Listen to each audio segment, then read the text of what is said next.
The unhinged landlord. My landlord pushed things too far, and I ended up living rent-free for 9 months. This story is long because context matters. I'll include a lot of details so everything makes sense. Some minor specifics might be slightly off simply because I have zero desire to relive this conflict in full detail. I won completely, and revisiting it too closely would only take away from that satisfaction. To start with, I worked in security for nearly 20 years. During that time, I handled many different roles in many different places.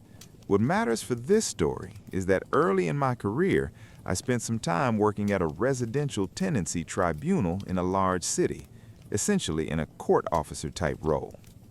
For those unfamiliar, imagine a courtroom. In a big city, it looks fairly formal. In smaller places, it might be a hotel conference room or a community center. There's an arbitrator instead of a judge, but for landlords and tenants, the experience is very similar. This tribunal exclusively handles disputes between landlords and tenants and is the only place where such conflicts are resolved. Technically, I wasn't a bailiff and it wasn't a court, but those terms describe my role closely enough. I worked there for about 2 years when I was around 18 to 20 years old. Because it was a large city, I witnessed an uncountable number of cases. I saw everything, truly everything. Nothing surprises me anymore when it comes to rental disputes. One of my duties was ensuring that all parties had copies of every piece of evidence submitted. I made endless photocopies and read everything carefully to make sure nothing was missing or unreadable.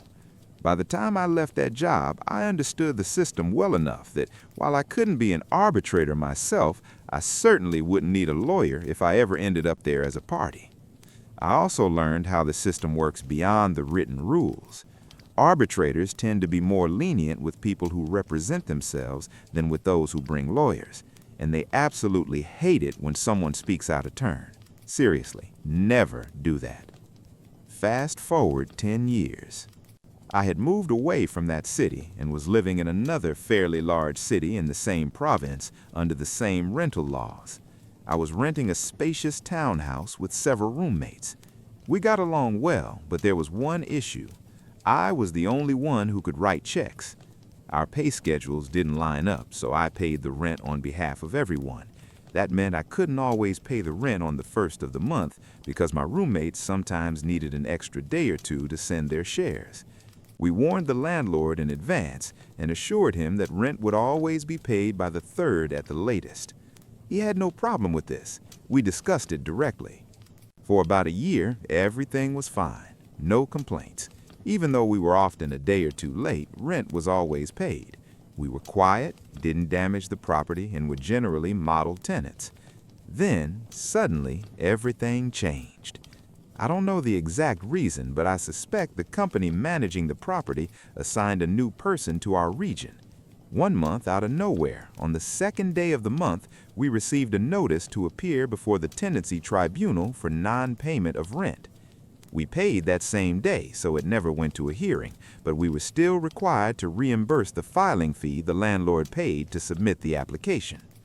I complained to one of my roommates, who happened to be a manager elsewhere, and found out that their new contact at the company now demanded rent strictly on the 1st of the month, no exceptions. That simply wasn't possible for us. For the next 2 years, we probably paid that filing fee 15 to 20 times. I could have taken the landlord to the tribunal, but technically we were in the wrong, and I knew it. Maybe, if I'd gone often enough, I could have argued harassment, but I didn't have the time, and my roommates didn't care. Once the fee was split among us all, it wasn't painful enough to change our behavior, so we accepted it. If that was the only issue, there would be no story. Around the same time that payment flexibility disappeared, so did maintenance. I won't list everything that broke and was never fixed. You'll get the picture soon enough. We tolerated it. We all worked long hours for lousy pay and didn't have the energy to fight it properly. About 2 years, everything fell apart. All my roommates moved out over a 4-month period for unrelated reasons. I won't go into their situations because they aren't relevant here. I had saved some money and quit my job without immediately starting a new one, which meant I suddenly had a lot of free time. I didn't want to stay and pay the full rent alone, and I didn't want to find new roommates. And given my experience with the tribunal, I knew I had the landlord completely at the throat. So I went on the offensive. I stopped paying rent. To my surprise, no notice came in the first month. In the second month, it did. I went to the tribunal fully prepared, with extensive documented evidence showing neglected maintenance and illegal entries into the unit without proper notice. I had copies for the landlord and the arbitrator. I knew that technically evidence is supposed to be shared with the other party before the hearing, but I also knew about that leniency arbitrators show to self-represented tenants, so I didn't share anything in advance. It was a perfect ambush. The landlord claimed they were blindsided. The arbitrator dismissed their application, lightly scolded me, and told me to file my own claim, which I should have done from the start. That alone was worth it. The landlord and his lawyer had driven 3 hours for nothing, worse than nothing. I filed my own application. By the time the hearing came around, I hadn't paid rent in about 4 months. I was ready to pay if I lost, but I didn't expect to. The hearing went flawlessly. I had 20 to 30 pages of documentation and around 20 photographs. They had nothing. No real defense for the fact that we had no hot water for 6 months and no refrigerator for an entire year, let alone the other serious issues. Their entire argument was that we paid rent late. That backfired when the arbitrator learned how many times we had paid filing fees and when their unsupported claims were exposed as lies. They even interrupted me several times. There was exactly one moment when I almost interrupted them. I forced myself to stay silent so hard that only a squeak escaped me. I could see it in the arbitrator's eyes. He respected that. He had no respect for the landlord at all. I won on every single point. The only question was the amount. It was larger than anything I had ever seen. I was awarded 9 months of free rent. The landlord was ordered to fix all outstanding issues by the end of the following month, or I would receive even more free rent. I gave notice at the end of the 8th month and moved out at the end of the 9th. Because the landlord had never renewed the lease, I was required to give 3 months' notice under the original agreement. If you want a number, the decision amounted to roughly $13,000 in today's dollars. I also forced the landlord and his lawyer to make 2 separate 3-hour drives just to lose. By the end, the landlord's face was so red I genuinely thought he might have a heart attack. I want to add this for good landlords. I understand you. My time at the tribunal opened my eyes. For every bad landlord, there are easily 10 bad tenants. I'm not trying to paint all landlords as villains. This was the only landlord in my life who was truly, completely useless. He tried to bleed his tenant dry. Back in the 1990s, I used to have lunch from time to time at a restaurant located in the basement of our office building. It was called The Vault, a name it earned honestly. Long before it became a restaurant, the space had belonged to a bank, and the massive steel vault from those days was still there. The vault was enormous, far larger than anything you'd normally see. Several tables fit inside it, and guests could dine surrounded by rows of old, polished safety deposit boxes. Thick steel walls, a heavy circular door, and the faint echo of voices made the place feel surreal. It wasn't just dinner, it was an experience. One afternoon, while I was eating there, the restaurant owner asked me to step aside. "My landlord is driving me insane," he said quietly. "That landlord drives everyone insane," I replied without hesitation. At the time, I was a subtenant in the same building, sharing an office with an elderly lawyer named Aaron. We had our own long history with the landlord. From the very beginning, it was clear we didn't like each other, and over time, that mutual dislike turned into open hostility. In most jurisdictions, commercial landlords don't need a court order to lock you out if you fall behind on rent. They simply change the locks, and you discover the problem when your key no longer works. This landlord loved that fact. Anytime he had a dispute with anyone, and that happened often, his go-to threat was always the same: changing the locks. "He keeps demanding extra payments," the restaurant owner said. and most of them make no sense.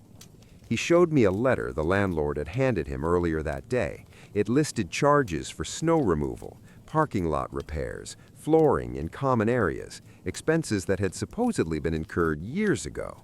Everything looked outdated, questionable, and suspicious. At the bottom was the familiar threat: pay up or lose access. "Did you do something to set him off?" I asked. Even for this landlord, it seemed extreme. "He knows I'm moving out," the owner said. "I think he's just trying to squeeze every dollar out of me before I leave. And now he's obsessed with the vault." "The vault?" I asked. "He claims I'm required to remove it." I stared at him. "That thing weighs close to 100 tons. "I don't even want it," he said, "but the lease says I have to remove it and restore the space to its original condition.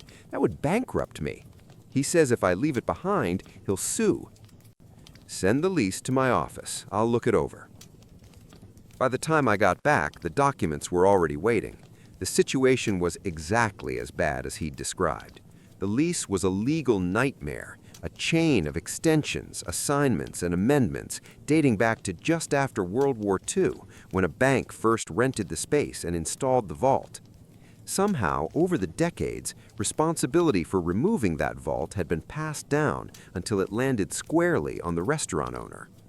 At first, I thought bankruptcy might be the solution. The landlord could sue an empty shell company and get nothing. But then I reached the final pages and found the personal guarantee. The owner had personally guaranteed the lease. That meant he was legally responsible for removing the vault and restoring the space. The cost would have ruined him. It looked hopeless. But then I thought about the landlord, his threats, his greed, his constant bullying, and decided to stop thinking like a victim. I called the restaurant owner. "Am I screwed?" he asked immediately. "Yes," I said, "but I can save you. It'll cost money." "How much?" "5,000 for legal fees and another 1,000 for an agent." "An agent?" "A real estate agent. Send a certified check and let me handle the rest." The check arrived less than an hour later. I walked into the office and said to Aaron, "I need a realtor." "Buying?" he asked. "No." "Selling?" "No." By then, we'd shared an office for nearly 5 years. He knew me well. "You running one of your schemes again?" he asked. "Something like that. You won't get dragged into it." Aaron reached for his old address book. "I know someone," he said, and handed me a number. The next day, I met with the agent, explained exactly what I needed, and we agreed on terms. I paid him and handed over the paperwork. A few days later, I was back at the vault for lunch. The owner greeted me personally. "The landlord is here," he whispered. "What's he doing?" "Eating, acting like he owns the place." "Let's sit inside the vault. I don't want to look at him." We sat inside the vault, the heavy door nearly closed, eating pasta and drinking red wine. "We're making demands," I said calmly. "Demands?" he choked. "What demands?" I pulled a document from my briefcase and handed it to him. "We're demanding that the landlord allow us to remove everything: equipment, built-ins, ovens, freezers, ventilation, everything. The lease doesn't forbid it." "That's true," he said slowly. "The only thing that matters is the vault, and we're formally demanding permission to remove it within 7 business days." He stared at me. "You think you can bluff him into doing the exact opposite?" "I think if you treat him like a spoiled toddler, he'll react exactly how we want." The landlord had already received the demand. He dropped his wine glass. It shattered on the marble floor. "You already sent this?" "We'll see what he says." We approached the landlord's table. He was a large, greasy man, eating lamb chops with his hands. "My client needs an answer today," I said. He looked up, annoyed. "I'm the restaurant's attorney. You received our demands. My client needs the vault for his new location." "Tell your client to forget about the vault," he said, wiping his hands. "It's mine." "But you can't do that," I said, pretending to be shocked. The landlord laughed. "I'm the landlord. I can do whatever I want." "I'll need that in writing," I said. "My client may sue." "Go ahead," he sneered. Later that day, a letter arrived confirming the landlord claimed ownership of the vault. I showed it to my client. "How did you pull this off?" "Professional secret." A month later, the restaurant moved out. The vault stayed exactly where it was. The landlord had planned to lease the space to a bank. The deal mysteriously collapsed. A few days later, Aaron stopped me. "The landlord's looking for you," he said. "He's furious." The landlord accused me of sabotaging the deal and threatened to sue. He never did. There was no enforceable contract, only a vague letter of intent I had written myself, tempting enough for a greedy landlord, worthless in court. A year later, when I moved out of that office, the basement was still empty. A faded "For Rent" sign hung in the window. The vault was still there, exactly where it had always been. I nearly lost $900,000 during my divorce, but instead, I destroyed my cheating wife in court with shocking evidence. I work as an elementary school teacher, so my daily routine is very predictable. I have fixed hours at school, and every Tuesday we usually had staff meetings that ended around 6 p.m. That meant I normally got home by 7. My wife, Terry, whom I had been married to for over 30 years, would go to the gym every Tuesday evening. She always came back exhausted, so I usually prepared dinner while she showered and handled the house chores. But one day, my principal surprised us by canceling the meeting. It was only 3:30 p.m., and I thought it would be a great idea to head home early, cook dinner, and maybe catch up on some household tasks. Lately, I'd noticed Terry becoming more distant, and I hoped a candlelit dinner might help rekindle some spark between us. Our marriage had been strained by financial troubles, and I could feel her pulling away more and more. She wanted to control everything, and if things didn't go her way, she would become stubborn and irritable. I always thought of myself as patient, but it was starting to wear me down. When I got home, I noticed her car in the garage. That was strange, because she usually took the bus to the gym. I slipped in quietly through the back door. The first thing I saw was her purse sitting on the kitchen counter. Terry was always meticulous about where she placed her things, so this was odd. Then I noticed her workout clothes and a large towel on the floor. Just as confusion set in, I heard noises coming from upstairs. My first thought was that she might not be feeling well, so I cautiously started up the stairs. That's when I stumbled over a pair of men's shoes.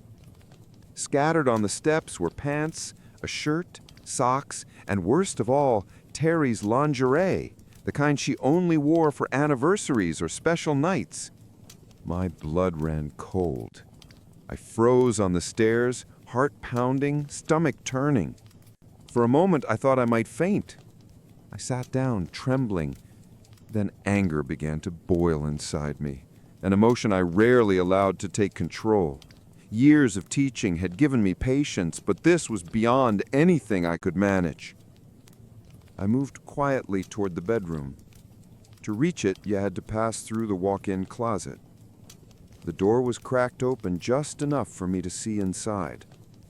And there it was, my wife, my partner of 3 decades, the mother of our children, betraying me in our own bed. I pulled out my phone and hit record. I knew I would need proof, not just for myself, but for the storm that was about to follow. Watching it unfold before my eyes was like living through a nightmare I couldn't wake up from. Terry, the woman who claimed to love me, who volunteered at charities, who acted like the perfect wife, was now just another liar. I couldn't watch anymore. I stopped recording, slipped out of the house, and just walked aimlessly. Eventually, I ended up in a park miles away. I sat on a bench, splashed some water on my face, and played the video back. The sound was low, so nearby kids wouldn't hear, but on that screen was the collapse of my marriage, my family, my entire life. And there in the park, I broke down and cried. By the time I got back home, it was around 7 p.m., my usual return time on meeting days. Terry greeted me at the back door with fake concern. "Do you want me to get you something to drink?" Her eyes were full of feigned worry, but I couldn't bring myself to tell her the truth. My voice shook as I muttered, "Not really. I think it's just my stomach. I'm going to take a shower and sleep it off." "All right, but take a bucket in case you throw up. I don't want to ruin the clean sheets," she said casually. That almost broke me. Those clean sheets had already been ruined, stained by betrayal. I replied more firmly, "I'll sleep in the guest room tonight." And that's exactly what I did. For the next few days, I pretended to be unwell. She went on with life as if nothing had happened, while I carried the weight of the recording in my pocket. The evidence that my marriage was nothing but ashes. When Monday came, I finally decided what to do next. I needed answers. Was this just a one-time betrayal, or had it been going on for a while? The next morning, I told the principal that I had to undergo an unexpected medical procedure and wouldn't be able to teach for a few days. A substitute was arranged, which gave me the freedom I needed. On Tuesday, I left home as usual, but parked several streets away, then walked back quietly, cutting through neighbors' yards. I knew all the back routes and moved carefully so no one would notice me. I slipped into our detached garage and changed into casual clothes and soft shoes to keep silent. Then came the waiting. I remembered that the last time I'd come home early, there hadn't been any strange cars parked outside. That meant her lover probably came on foot. I crouched behind the hedge and bushes near our front entrance, hidden but with a clear view of the door. Terry carried on her morning as if everything was normal. Washing dishes, starting the dishwasher, vacuuming, dusting. Around 11:30, she went upstairs. I heard the shower running, followed by the toilet flushing.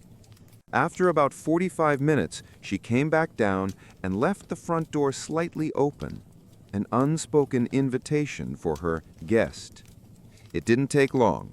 Around 12:30, he showed up. I didn't know who he was at first, but I managed to capture about 10 seconds of video on my phone. It showed his side profile and almost a clear shot of his face. He didn't hesitate, he just walked straight into my house. The first words I heard froze me in place. "I hope you're wearing that workout outfit again."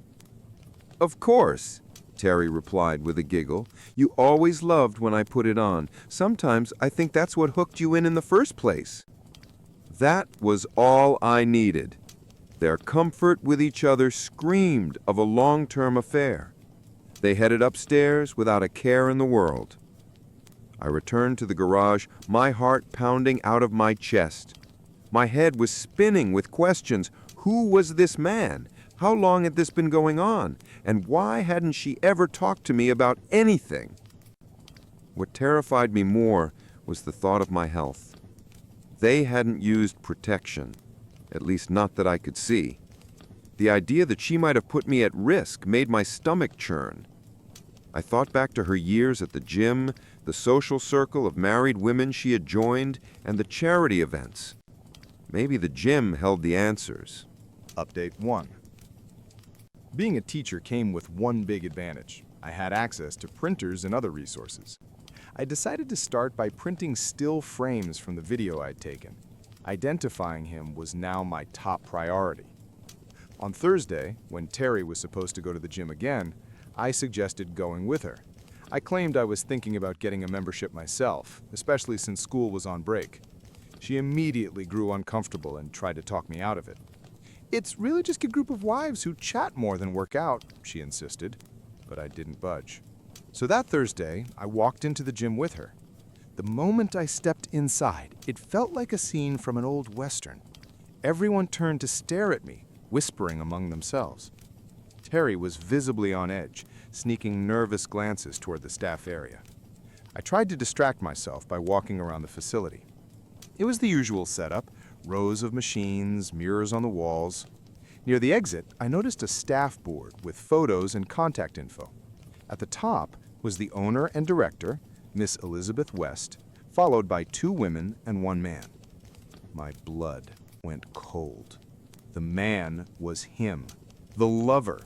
Under his photo, Philip Barnes, head of training programs, personal coach. As I memorized his number, I looked back toward the machines. Terry was gone. Panic struck me until I spotted her a few minutes later in a hushed but desperate conversation with none other than Philip. She stood partly hidden behind weight equipment, gesturing for him to leave. Then she quickly returned to her machine as if nothing had happened. She didn't realize I'd seen it all. I sat there burning with rage, trying to keep my composure. When she came back over, she noticed my pale face and asked softly, "Are you okay? Is your blood sugar still low?" "I'm fine now. Are you ready to leave?"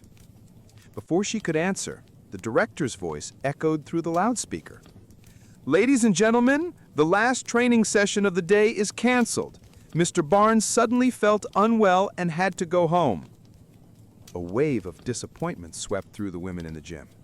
But I wasn't disappointed.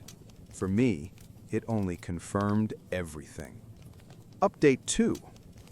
It seemed that workouts with Mr. Bonte were a cornerstone for many women at that gym. That alone made me think this needed deeper investigation. When I glanced at Terry, she didn't show much reaction to the announcement of his sudden illness.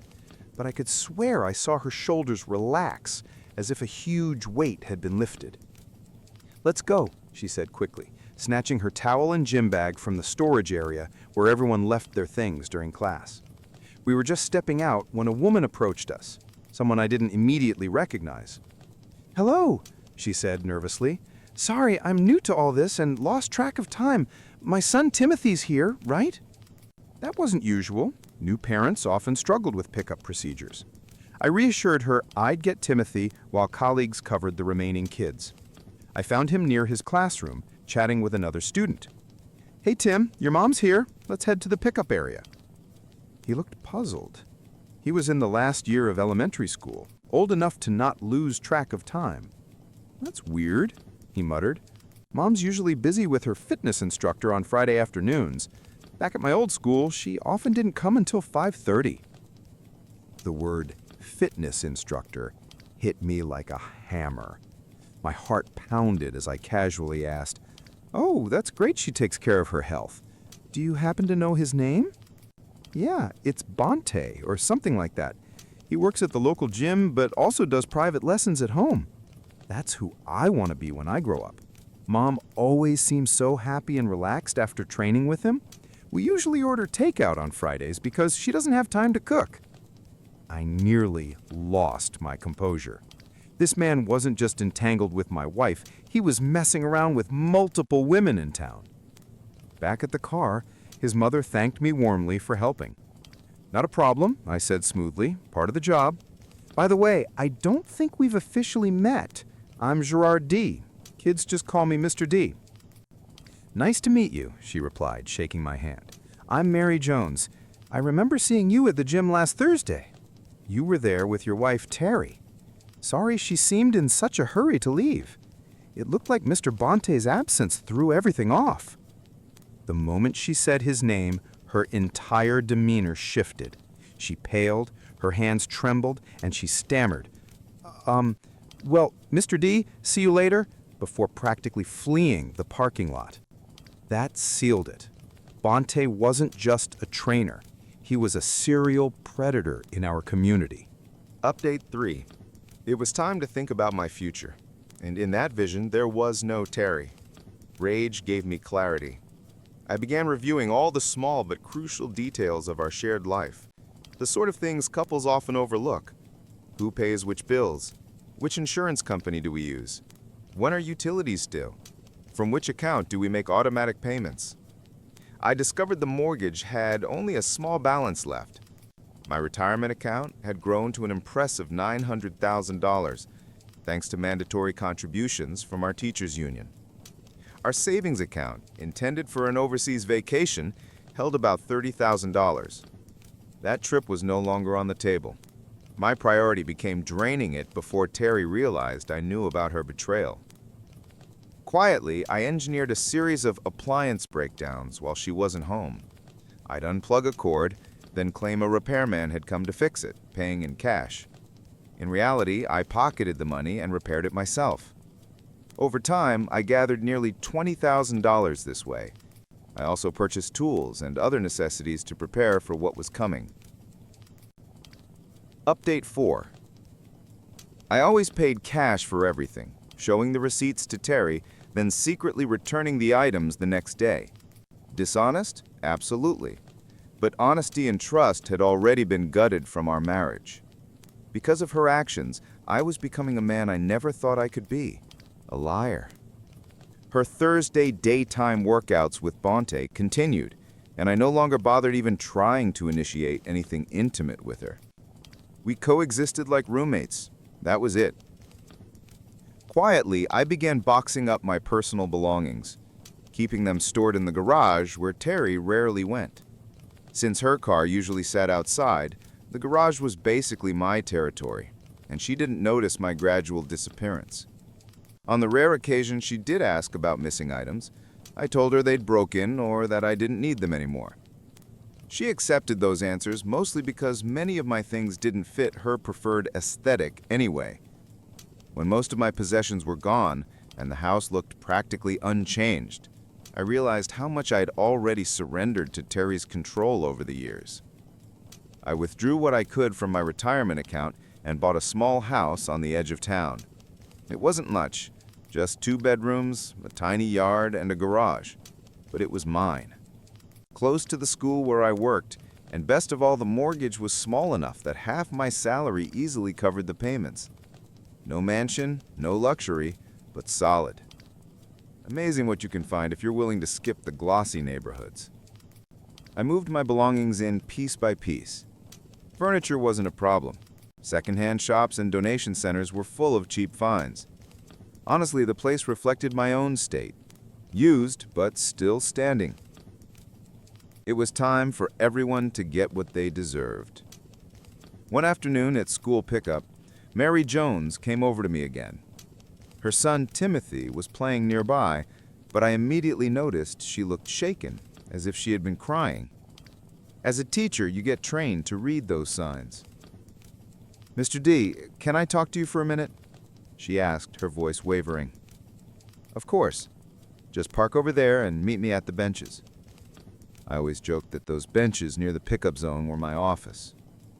She parked, then joined me, while Timothy kicked a ball around. She hesitated, then finally began. "I don't know how much you know about what's been happening at the gym." I kept my face steady. "I know Terry, my wife, enjoys it there.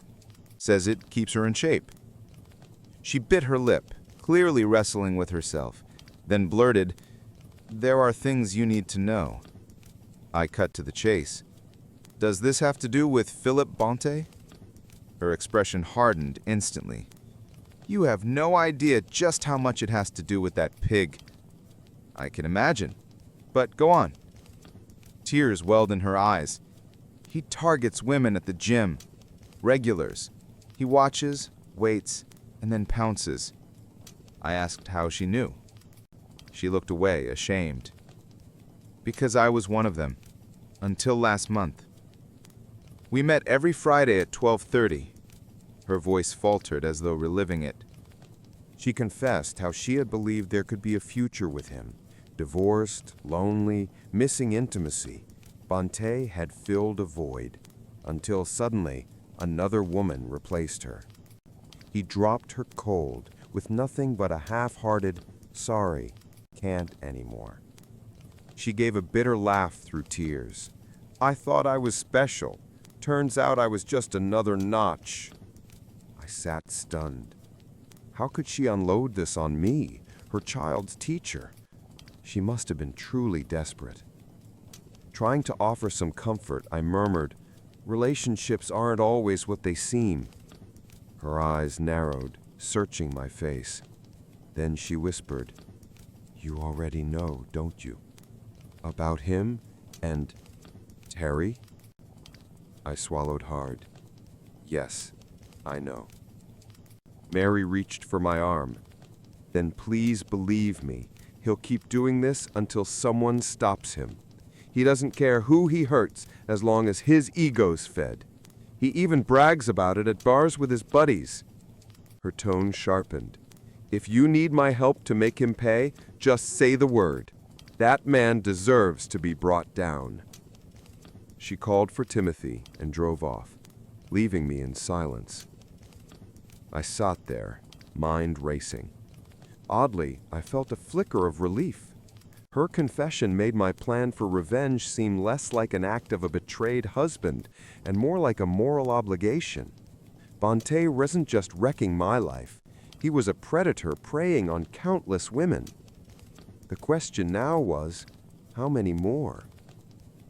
I started piecing together his schedule.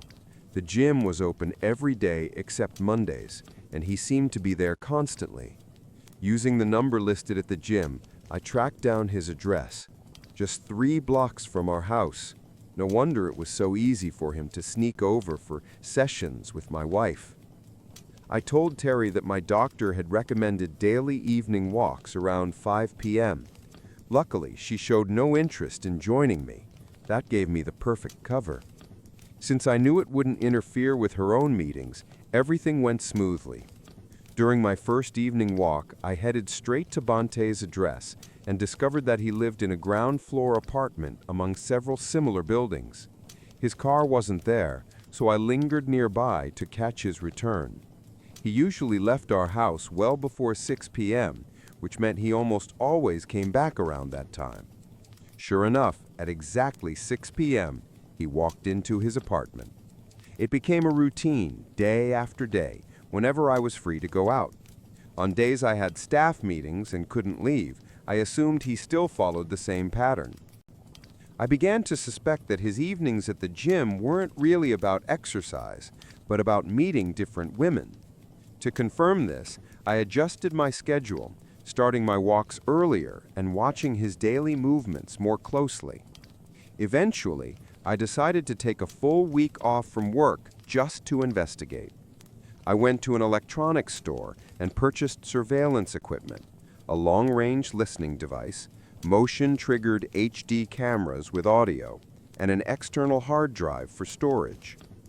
On Monday, after setting everything up, I installed the first camera inside Bonte's apartment. Luckily, his place was small, almost like a studio with a kitchenette and dining space. One camera was enough to cover the entire living area, except the bedroom. Breaking in was shockingly easy. He hid his keys under the doormat. Careless. All I had to do was wait for him to head to the gym, slip inside, place the camera, and leave. From then on, every sound or movement in his apartment was recorded and streamed straight to my laptop, time-stamped and secure.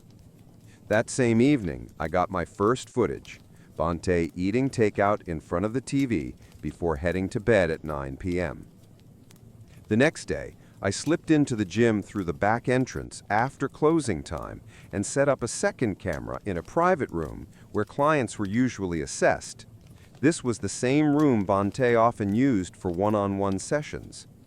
By Wednesday, when Terry went out shopping, I had already installed the third and fourth cameras, one in our bedroom and another in the living room. Reviewing Tuesday's recordings shocked me, though deep down I wasn't surprised. Bonte woke up, went out for breakfast, then came back and made a phone call. "Julie, hey, it's me. He's gone. See you at 12:30. Wear what I told you. Don't worry, I'll be careful. No one will see me come over. You said he's out for 3 days? Perfect. I'll come Thursday and Friday, too. We'll talk later. Love you." He hung up with a spring in his step, practically glowing. On Thursday, I set up in the garage with my laptop, waiting. As expected, the camera caught him returning with breakfast again, then calling Terry. She answered. "Good thing my husband left for work. See you at 12:30, like always." That was the breaking point. Later, I asked Mary, Terry's mother, to help me compile a list of all the women Bonte had been involved with in the past. She attacked the task with energy, and within a week, I had names and addresses. To my horror, Terry's name was on that list too. At this point, our house meant nothing to me. It wasn't a home anymore, just a building. Terry noticed the emptiness, but I brushed it off by saying I was reorganizing my things. Meanwhile, I secretly prepared for the end. I met with a divorce attorney, set up new bank accounts and insurance under my name only, moved our vacation savings to my private account, and switched to a new SIM card. I even changed the beneficiaries of my retirement plan to our children. I gathered all the evidence, surveillance footage, phone transcripts, photographs. I placed it all in folders, along with the names and contact details of the women Bonte had been with. I even included the address of a local clinic for STD testing, since most of his affairs were unprotected. On our kitchen table, I left divorce papers, DVDs of their encounters, printed stills, and my wedding ring, cut in half and smeared with grime. Beside it was a note. "Terry, this ruined ring is what's left of our marriage. Do not contact me. If you must, do it through the attorney listed in the documents. I've requested a restraining order at the school, so do not come there. Any disturbance will result in immediate police intervention. Our children know the truth, so don't expect to rewrite the story." Then I left. In the weeks that followed, everything fell apart for them. Word of the scandal spread quickly. The gym owner was forced to shut down and leave town. Bonte was later found beaten in an alley downtown. Divorce filings surged in our area, and several houses went up for sale. Terry came home that day, found my farewell package, and fainted on the spot. A neighbor called an ambulance. She later tried to contact me, but I ignored every attempt. Eventually, she even stormed the school, which ended in her arrest. After that, her efforts stopped. Our children didn't hold back. They confronted her openly, disgusted by her betrayal. Thankfully, they had inherited stronger values from me, not her. The divorce went through, and financial matters were settled. Terry had to sell the house and move into a smaller place on the outskirts of town. By then, she was known around the community as the gym slut. Every time she went out, whispers and mocking glances followed. Shame and depression eventually pushed her into psychiatric care. As for me, I kept teaching, rebuilt my life, and now live peacefully in my new home. My wife cheated on me with her gym trainer, and when she asked for a divorce, she demanded half of everything we owned. What she didn't know was that our house and all our savings were legally registered under my father's name. I never thought I'd be writing something like this, but here I am. I'm 35, and I've been working as an accountant at a local firm for almost a decade. I like to think of myself as a practical, level-headed guy. Maybe that's why I'm managing to stay calm through all this. My wife, Katie, is 33. We'd been together for about 5 years, married for 2, no kids, and honestly, looking back now, that might have been a blessing. After the wedding, she stopped working. She used to be in marketing, but said she wanted a break to focus on us. I didn't argue. I earned enough to support both of us and assumed it was temporary. We had a house, a comfortable amount of savings, nothing extravagant, but a stable, normal life.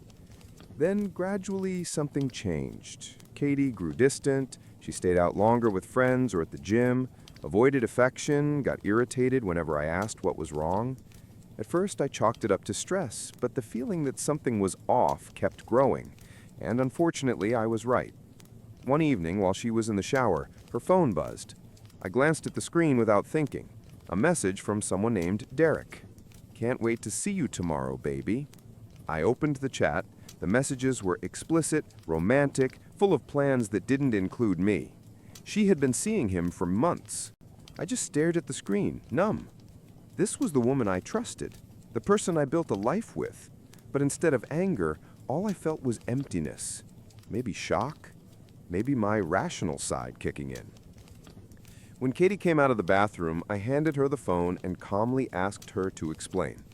She tried to brush it off at first. "It's just a joke, it's nothing serious." But when I read a few messages aloud, she realized lying was pointless. And then, without hesitation, she said, "I want a divorce." No apology, no tears, no guilt. Just cold, matter of fact. She admitted she'd been seeing Derek for a while and wasn't happy in our marriage anymore. She didn't sugarcoat anything. She was leaving for him. But what stunned me wasn't even the affair. It was what she said next. She wanted half of everything we owned. She even claimed she deserved it because she gave up her career for our relationship. Her entitlement was unbelievable, but I stayed calm, not because I'm some saint, but because I knew something she didn't. I agreed to the divorce, told her I wouldn't fight it. She looked shocked, probably expecting shouting or some dramatic meltdown, but I wasn't giving her that satisfaction. Here's what Katie never knew. Almost everything we owned was legally registered under my father's name. Years ago, when I first started earning good money, my dad suggested registering major assets like the house and most of my investments under him. He said it would protect me if anything ever went wrong, debts, lawsuits, or, well, exactly this. I didn't think much of it then. It just seemed like smart financial planning. So when Katie tried to demand half of our estate, she had no idea that legally I owned almost nothing. My car, a modest bank account, and a few personal items. That was it. The house belonged to my father. Most of the savings were on his accounts, too. To avoid a messy legal fight, I suggested mediation. She agreed, convinced she'd walk away with a small fortune. She had no clue that everything had been arranged years before she even met me. When the divorce process started, I told my dad everything. He wasn't thrilled, but he understood. We spoke with a lawyer to make sure all paperwork was solid, and it was flawless. Katie could demand all she wanted, but there was nothing for her to take. She went in expecting half a house and a pile of savings. She came out realizing I barely owned anything at all. She wasted no time hiring an aggressive attorney, the kind of shark who promises to tear everything out of the other party. I hired a calm but experienced lawyer who specialized in cases with complicated financial structures. I didn't want a dramatic courtroom battle, but I also wasn't going to let Katie and her lawyer pressure me. The first step of the divorce was financial disclosure, and as you can probably guess, that did not go the way Katie expected. I provided all the documents the law required, but once she saw how little was actually in my name, her attorney stopped smirking. They both looked confused, maybe even suspicious, but they couldn't argue with the paperwork. Everything I submitted was true. There were no hidden accounts or secret assets. Katie snapped right there in the meeting, shouting that I was lying, calling me names. But I had shown everything I legally owned. After a few minutes of her screaming, I simply stood up and told her we could continue once she calmed down. And now I'm here, unsure whether I did the right thing. I agreed to give her half of everything, knowing she wouldn't get anywhere close to what she imagined. Update 1. Things begin to escalate. Right after the asset disclosure, Katie completely lost her composure. She was convinced I was hiding something. Her attorney wasn't much better. The look on their faces when they saw the tiny numbers next to my name was priceless. Within days, they demanded a deeper investigation. Katie kept repeating, "Where's the money? The house, the investments, everything we built?" She truly believed I had some giant stash of assets hidden somewhere. Her attorney hired a forensic accountant to dig through every transaction. I was a little nervous, not because I was guilty of anything, but because I knew this would drag the divorce out even longer. After talking with my attorney and reviewing all documents again, it became clear they weren't going to find anything. Everything I submitted was 100% accurate. There wasn't a single trail that could lead back to the assets under my father's name. As the investigation continued, Katie became more irritated and desperate. She was used to getting what she wanted, and this time there was nothing to take. The realization that she'd walk away with almost nothing was unbearable for her. Her next move was to claim she had made a significant contribution to my career and our lifestyle. She insisted that by staying home and managing the house, I gave her the freedom to focus on work and succeed. Sure, sometimes her help made daily life easier, but I'm not the CEO of a Fortune 500 company. I'm a mid-level accountant. My income has been steady for years. There was no magical rise she could take credit for. But she kept pushing the narrative that she sacrificed her marketing career for me, even though she worked only briefly and quit by her own choice. Her attorney brought this up again and again, trying to frame me as someone who exploited her sacrifice. But there was no evidence to support that claim. At one point, they even tried dragging my parents into the process. Katie wanted to prove that they had secretly given me money or helped me hide assets. And that was the moment I finally lost my patience. My parents had nothing to do with any of this, and involving them was a cheap, disgusting move. Thankfully, my lawyer shut that down immediately, but it showed just how desperate Katie had become. As the divorce dragged on, she switched to a different tactic. If she couldn't get what she wanted in court, she tried to ruin my reputation instead. She began telling everyone in our social circle that I had been hiding money from her for years, that I was financially abusive. I couldn't believe the lies she was spreading. Mutual friends told me she constantly complained that I was leaving her with nothing and had deceived her into thinking we had more than we actually did. She even went on social media, posting vague but obvious jabs about narcissist and betrayal. Some people sided with her. There are always those who automatically believe whoever cries the loudest. But most of our real friends knew the truth. They understood I wasn't capable of what she accused me of. Watching her drag my name through the mud just because things didn't go her way was painful. But I tried not to let it get to me. I knew the truth, and so did the people who mattered. Meanwhile, I focused on protecting myself. My lawyer and I stayed in constant communication, collecting every message, every demand, every attempt she made to twist the story. If things went to court, I wanted everything documented. I also gathered proof of her affair with Derek. Screenshots, their photos together, even statements from a couple of her friends who knew about the cheating. I didn't want to humiliate her, I just wanted the truth to be clear. On top of that, I prepared for what I knew was coming. Once it became obvious she wouldn't be getting half of everything, the real ugliness would begin. I kept my distance, focused on work, and handled the legal side quietly and carefully. Meanwhile, Derek's attitude started changing too. When Katie first told him she wanted to leave me for him, he seemed enthusiastic. They had some fantasy about starting a new life together. But as soon as the divorce turned into a nightmare, Derek began pulling away. Apparently, he wasn't as in love as she thought. From what I heard, he panicked when he realized being with her meant dealing with her financial mess. Rumors started spreading that he was losing clients at the gym because of the scandal. Nobody wants a trainer who sleeps with married women. He's now avoiding her, and she's finally beginning to realize this wasn't a fairy tale, but a delusion. Sometimes I almost feel sorry for her. Then I remember everything she did, and the sympathy disappears. I have mixed emotions. On one hand, yes, I'm relieved. I protected my money, and she's not walking away with what she expected. On the other hand, it's sad. This was still my marriage. I once loved her and believed we had a future. Watching it fall apart hurts, even if I know this outcome is for the best. Update 2. Things get even crazier. Since my last update, everything spiraled even further. Katie is in full-blown panic mode, and it's showing in the worst ways. She finally accepted that she won't get the payout she was counting on. So now she's trying to turn my life into hell. Her latest stunt is threatening to destroy my career.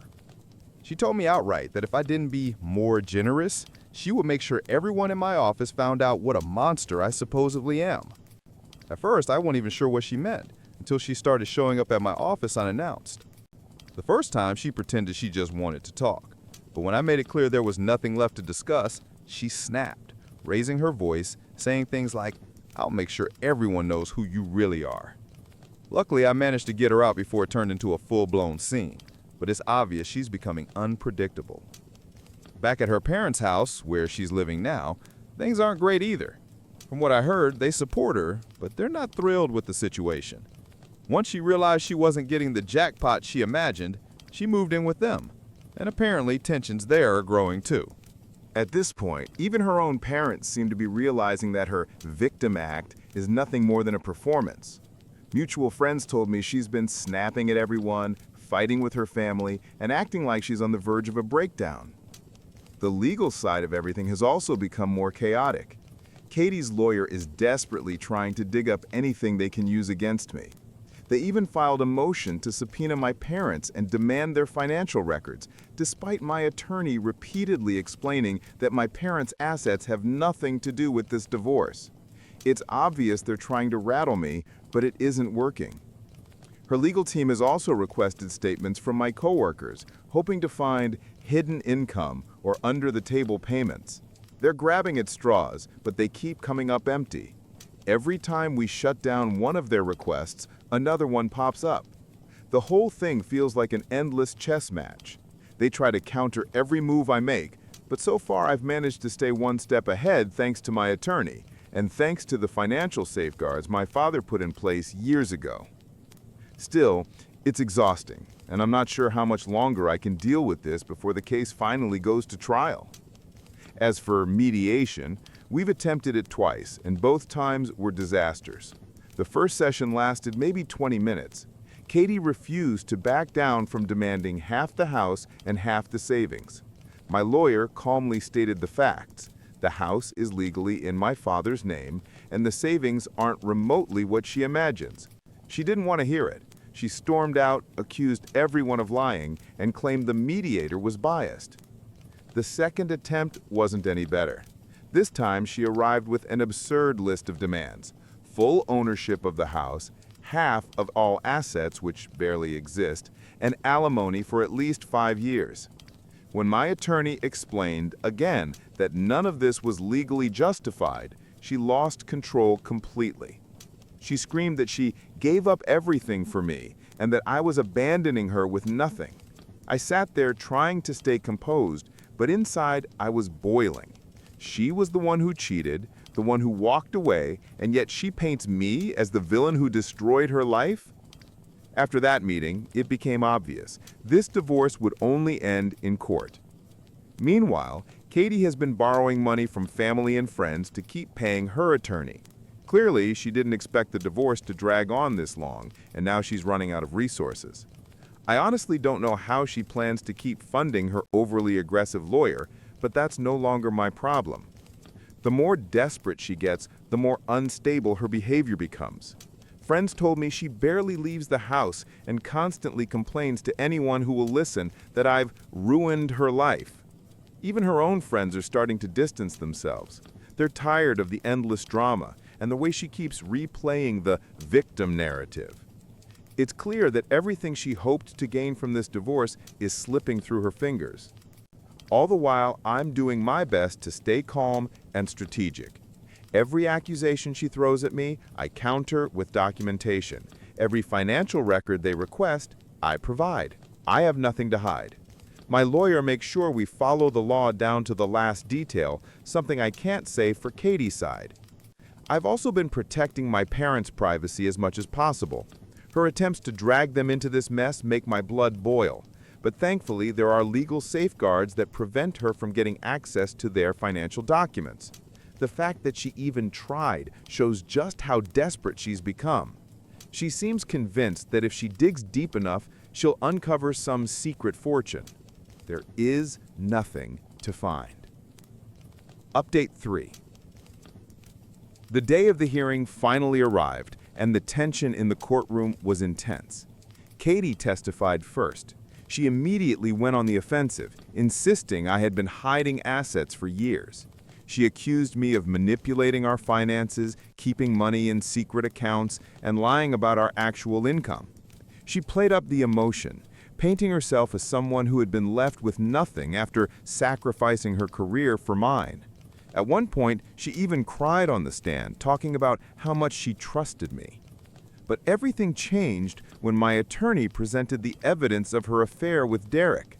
As soon as the messages, photos and timeline of their relationship were revealed, everyone, the judge, the jury, and even the people in the back, understood the truth. The sympathetic victim image she tried to build collapsed instantly.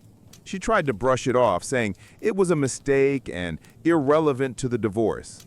But it was too late. Her credibility was gone, and it became obvious that her financial demands were driven purely by greed. When it was my turn to testify, I stayed calm and stuck strictly to the facts. My attorney had prepared me well, so I knew that any emotional outburst or attempt to justify myself would only hurt the case. I calmly explained how my assets had been placed under my father's ownership years before, how I fully disclosed every financial detail, and how I tried to resolve everything amicably through mediation. I also described her threats, her unstable behavior, and the smear campaign she had been running against me. My lawyer presented documentation refuting each of her accusations, both the legal claims and the lies she spread publicly, proving that none of it had any real foundation. We laid everything out clearly. The house belongs to my father, our savings are modest, and there is no secret stash of money she could claim a share of. The judge seemed to appreciate my composure and straightforwardness. I didn't try to paint Katie as a villain, but I also didn't sugarcoat anything. The facts spoke for themselves. Several key witnesses testified, and their statements finally put everything in its proper place. My father testified first. He explained the financial arrangement we put in place years ago, how the house is legally in his name, how the investments are under his control, and that everything was structured for long-term financial protection. He made it clear those assets are his, not mine, and that Katie has no legal claim to them. Next, one of my coworkers testified. Katie's legal team tried to suggest I'd been getting under-the-table payments or hidden bonuses, but he shut that down immediately. He confirmed that I earn a standard salary and have no secret income. His testimony was crucial, proving her accusations were baseless. The judge saw that there was no conspiracy, just a straightforward, transparent financial structure that Katie never bothered to understand. After several days of testimony and legal arguments, the judge finally delivered the ruling. Hearing that the decision was in my favor felt like a weight had been lifted off my chest. Katie's demands for half the house and half our savings were completely denied. The judge ruled that since the house and most of the assets belonged to my father, Katie has no right to them. The only thing she was awarded was minimal, short-term alimony, barely enough to cover a fraction of her legal fees, let alone the lifestyle she imagined. He also specifically noted that her affair and her lack of contribution to our finances influenced the decision. He saw right through her attempts to play the victim and issued a fair verdict. When he finished reading the decision, I felt an enormous sense of relief. Months of stress, constant accusations, the fear of losing everything, all of it vanished in an instant. Legally, I was finally free. Katie, on the other hand, didn't take the ruling well. The moment the judge concluded, she burst into tears, yelling that the system was unfair and that I had stolen what she deserved. She ran out of the courtroom, leaving her lawyer looking stunned.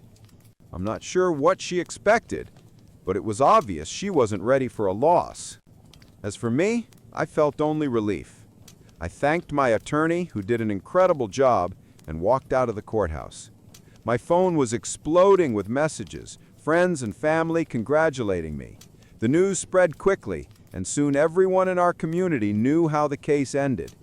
It felt good knowing the truth had finally come out, and I could start moving on. But Katie didn't stop. Right outside the courthouse, she caused another scene in front of a small crowd, shouting that I manipulated the system and that she would appeal. The problem is, she has no money for an appeal. Her attorney had already hinted that her funds were gone, and now, from what I've heard, she's still borrowing from relatives and friends just to stay afloat. I'm endlessly grateful to my father for his foresight. I can't even imagine the mess I'd be in without his planning. And I'm grateful to my family, friends, and colleagues who didn't abandon me when she tried to destroy my reputation. Now, for the first time in a long while, I'm looking toward the future with hope. I know it will take time to recover, emotionally and financially, but I'm ready to rebuild. This whole experience taught me a lot, and I won't make the same mistakes again. Right now, all I want is to return to a normal life and finally enjoy some peace. They want us to follow a dress code at school? Nope. I'll wear whatever I want. A little background for context. I've never been a fan of dress codes just for the sake of having them. So when I got into a boarding school that didn't require uniforms, I was thrilled. Honestly, I don't even hate dress codes in principle. My problem is always with how people interpret them. For example, if the rules say socks should be black or blue, 99.9% of people will assume it means navy blue. I'm the kind of person who'll show up in sky blue socks just to prove a point. Not to make trouble, but simply to share a sly grin with the handful of people who think, well, it does just say blue. It's my way of reminding the bureaucrats who wrote the rules that they aren't as airtight as they think. As my husband likes to say, I've always been a bit of a pain in the neck. I enjoy showing that either or isn't the only option. I've always dressed boldly, loved unusual combinations of fabrics and colors, and if someone had encouraged me to learn sewing back then, I probably would have become a fashion designer. But boarding school is hardly a place full of vibrant creativity. Despite being spirited, I was never a troublemaker. My mom used to describe me as a polite, well-behaved kid who could bend rules into a pretzel without ever technically breaking them. She had to word her rules very carefully whenever she left me home alone, but she also had to be cautious not to give me new ideas in the process.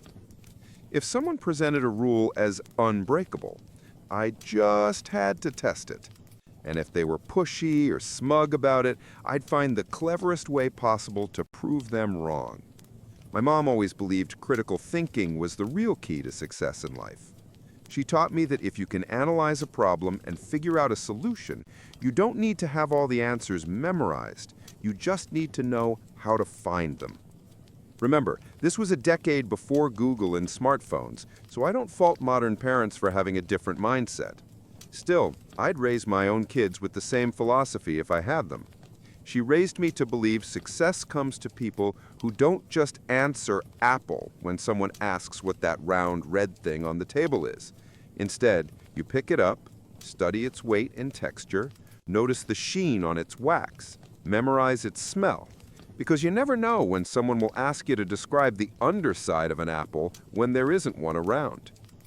And when you grow up thinking that way, turning school dress codes inside out becomes kind of fun. So here's the actual story. At my boarding school, we had two dress codes. The first was called the class dress code, and that basically meant we were expected to look like young professionals. Pretty standard stuff. Skirts below fingertip length for girls, shirts and ties for boys, and all the usual details. The second set was for downtime, called city dress. That was when we hung out in the student lounge or went off campus. It was more relaxed, but still had enough restrictions to prevent the girls from wearing anything too revealing, or the boys from dressing like slobs in ripped clothes. Now, I had these suede knee-high fringe boots. Actually, I had two pairs, one black and one brown. They were the warmest, most comfortable boots I'd ever owned, even before Uggs became a thing. My mom and I had fought over those boots for years, so it was a huge personal victory when she let me bring them to school. One day, a teacher pulled me aside and told me that the faculty had been discussing my boots and decided they didn't fit the class dress code. But I read the rules, I argued. There's nothing in there about boots like these. I know, she admitted. But we've decided they don't fit the image we want. But the color matches, I know. The material's fine too. Suede is allowed. Yes. The rules don't mention height. Riding boots are permitted, right? That's true. So why then? I demanded. I honestly can't tell if I felt more angry or hurt. Probably both. This teacher was someone I respected, someone who had always been kind to me, and I immediately understood why they sent her to talk to me instead of someone else. Because I wasn't the type to throw a tantrum or cause a scene. I was the type to plan my revenge quietly. "All right then," I said calmly, and walked away. That night, I studied the dress code rules word for word, line by line. I read through every single sentence of that dress code over and over again. I even said the rules out loud, picked up every item of clothing listed, and examined it like I was some alien who only had this manual and a piece of fabric to figure out why humans wear these things. I had to admit, it was a strict code, but they made two big mistakes. First, nowhere did it say where each piece of clothing had to be worn. Second, there was no mention that you even had to look presentable. The rules only specified colors and lengths. Skirts below fingertip length, socks above the ankle, sleeves covering elbows, and so on. Shoes had to be in muted tones, black, brown, or other earthy shades, like my fringe boots. But nowhere did it say you couldn't show up in, say, elf shoes. Of course, elf shoes wouldn't exactly scream professional, but still, loophole. I went to bed that night mad as hell, my head buzzing with mischievous ideas. I debated with myself for a long time whether I should even go through with it, but eventually I decided if I still felt the same way in the morning, I'd start phase 1. The next day, I woke up just as annoyed, and on my way to breakfast, I mentally made a list of the biggest clowns in my class. In the cafeteria, I found a couple of them and told them, "You know, the handbook is very specific about how ties must be knotted, Windsor, single, or double. And if it's a bow tie, it has to be tied in the classic way. But nowhere does it say ties have to be worn on the neck. The rule just says they must be properly tied." I suggested that they read it carefully that evening and decide for themselves what to do with that little loophole. The following day, ties were everywhere. On wrists, wrapped around glasses, tied across foreheads, looped around ankles, knees, thighs, even wrapped around fists like someone was stopping a nosebleed. If you could tie a Windsor knot on some body part, one of the boys in our school had done it. I was ridiculously proud of myself. Phase 1 was a total success. The teachers were irritated, of course, though plenty of students found it hilarious, until math class. One boy came in without a visible tie. He was the one who always wore a bow tie. The teacher looked down at him sternly and said, "I know you all decided to play games with ties today. I think we've been patient enough. But you do know the rules say you have to be wearing one." He grinned, looked her in the eye, and replied, "I am wearing one. You just can't see it." The room erupted in laughter. Maybe he did tie it around his ankle under his pants, or around his elbow under the blazer. Who knows? But to the rest of us, he instantly became the guy who wore his tie on his junk. By the end of the day, I was considered the legend who had found a loophole, and he was the legend who took it to, well, the most infamous possible place. The very next morning, the school email newsletter had an announcement. The rules had been updated. Ties must now be worn on the neck only. Fun times were officially over. But phase 2, oh, that was the real challenge. I'd been eyeing the most ridiculous pair of boots I'd ever seen at the mall. They were silver, with holographic rainbow circles all over, had a 5-centimeter platform, a 10-centimeter heel, and lace-up fronts that came just above the ankle. Utterly outrageous. I knew there was no way I could get away with them to class, but for city dress, I wanted them so badly. After 9 years of uniforms, I was finally starting to enjoy fashion. I'd been saving money for months and would sneak into that store whenever I could, just to look at them.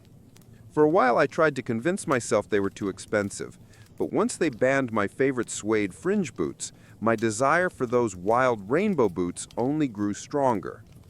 Eventually, I scraped together enough money. It felt like fate. That weekend, I practically skipped to the mall, grinning from ear to ear, only to find they were sold out in my size. I nearly burst into tears, but then, right next to them, I saw the same design in black patent leather. Until that moment, I dismissed the black pair as boring, especially compared to the silver ones. But here's the thing. Our dress code had an entire paragraph about patent leather shoes. They were allowed, but only if worn with pants. Why? Because of that absurd old belief that shiny shoes could reflect a girl's underwear if she wore a skirt. So my rainbow boots, absolutely banned. But their black patent leather sisters with silver accents, perfectly legal. Silver detailing was allowed, since shoelace eyelets could be made of metal. And the 5-centimeter platform and 10-centimeter heel, also fine. There wasn't even a height restriction for heels in the dress code. I guess the school assumed no high school girl would willingly spend an entire day in stilettos. And unlike the shiny rainbow boots, their black patent leather version looked less like party footwear and more like ankle boots a pixie would wear. Funny thing is, I never would have even glanced at those black boots if it weren't for my newly discovered obsession with the dress code.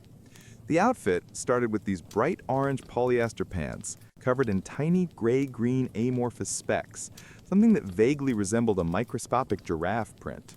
The green was barely visible. From a distance, it just looked like some random texture over the orange. The clash between the two colors was so aggressive that the pattern literally seemed to vibrate, making you dizzy and even a little nauseous if you stared too long. By sheer luck, I had also managed to grab an orange terry sweater in exactly the same shade. The result? From the waist up, I looked like a rejected Sesame Street character, while from the waist down, I resembled a disco-era misfit. Did I mention the pants were slightly flared? So on Monday, I walked into class looking like someone who'd been thrown off the set of Saturday Night Fever. My new platform boots had these heavy wooden heels that clumped so loudly they echoed through the entire building. Suddenly I was towering a good 10 centimeters over everyone else, more noticeable in the hallways, and even rivaling some teachers in terms of sheer presence. I caught a few of them throwing sideways glances at my boots, and I started keeping mental notes on which staff members apparently had it out for my suede knee-highs. It was obvious who found my appearance ridiculous. But I didn't stop there. It turned into a personal mission to curate the most hideous outfits my imagination could come up with. I didn't care how I looked anymore. I just wanted to make sure every piece still technically complied with the dress code. Even the teachers admitted my boots met the written requirements, they just didn't like them. I'd put effort into following their rules, and suddenly it wasn't good enough, simply because my choices weren't to their taste. So fine, if they didn't like my boots, I'd wear ugly boots every single day, forcing them to stare at outfits that nobody in their right mind would find appealing. And what could they do? Tell me daily that my clothes were wrong while failing to explain how? By their own admission, nothing I wore actually broke the rules, and I wasn't about to start breaking them. That's not my style. Living in a dorm had its perks. Girls shared clothes freely, so as long as you were willing to lend your stuff too, you essentially had access to 30 wardrobes, just in our block alone. My own clothes had been carefully coordinated, but once you started mixing them with other people's, the results became gloriously absurd. Like when my roommate's loud neon blouse, which she only ever wore with a black skirt, ended up paired with another girl's skirt in a clashing wild print. I wore it specifically because the colors screamed at each other. Still, not against the rules. Those scandalous slut boots, I only ever paired them with pants. I raided every thrift store, vintage shop, and secondhand place in town. And since our city had no shortage of hippies, the selection was fantastic. I put together 3-piece suits with ties that made me look so boyish that at a parent-teacher meeting, one of the teachers actually asked my mom if I was... Apparently dressing badly meant you were automatically gay. I'd braid my bangs into a thin plait, clip a heavy earring to the end so it dangled, and then swing it back and forth over my desk, or book, but only during the lessons of the teachers I suspected of discriminating against my boots. Basically, I did everything I could to annoy them with my appearance. At that infamous parent-teacher conference, they asked my mom to talk to me about my clothes. She blinked and asked if I was breaking any rules. They explained the boot situation. My mom laughed and told them there was nothing they could do. If there's one thing her daughter hated, it was being punished for a rule she didn't know existed. Or worse, one that had never even been written down. If you want to make a new rule right now to stop her, go ahead, Mom said. By tomorrow, she won't be doing this anymore. I promise you won't see those boots again. But the way she'll see it, you've taken away something she liked for no good reason. That's punishment, whether you call it that or not. And when she feels punished unfairly, she punishes back. Simple as that. My advice? Drop it and spend the summer rewriting your handbook. Otherwise, you'll burn through paper trying to keep up with all the loopholes she's going to find. My daughter lives for finding loopholes. Honestly, I regret giving her so many puzzle books when she was little. Hearing this, the teachers admitted the only real reason they were ignoring my new boots was this. When the teachers saw how I reacted to the suede boots ban, some of them honestly seemed afraid to imagine what I might show up in next if they tried to outlaw the second pair as well. But being the well-behaved student that I actually was, I never wore those suede boots again. And after that, no one ever gave me grief about my outfits. Well, except for one time when my skirt ended up way too short. That one wasn't even intentional. The following year, I didn't return to that school, but for completely unrelated reasons, so I never found out if they rewrote any of their rules. To this day, though, I've kept those black boots. They're still tucked away somewhere, and every time I stumble across them at the bottom of a box, I can't help but smile. I even held onto a t-shirt from that era. It is without exaggeration the single ugliest piece of clothing I own, but I just can't throw it out. Every time I see it in my closet, I start laughing, remembering the whole saga. Somewhere I've even got photos of me in that ridiculous fuzzy orange getup. If I ever dig them out, I'll definitely share them. Back then, I was having the time of my life breaking their so-called dress code, and it felt amazing. So, here's the takeaway. Whatever problems you're facing, try flipping them inside out. Look at them from a different angle, twist them around, play with them. You never know where the cracks might be hiding. And of course, this is also just another wonderful story about how amazing my mom was. She always had my back.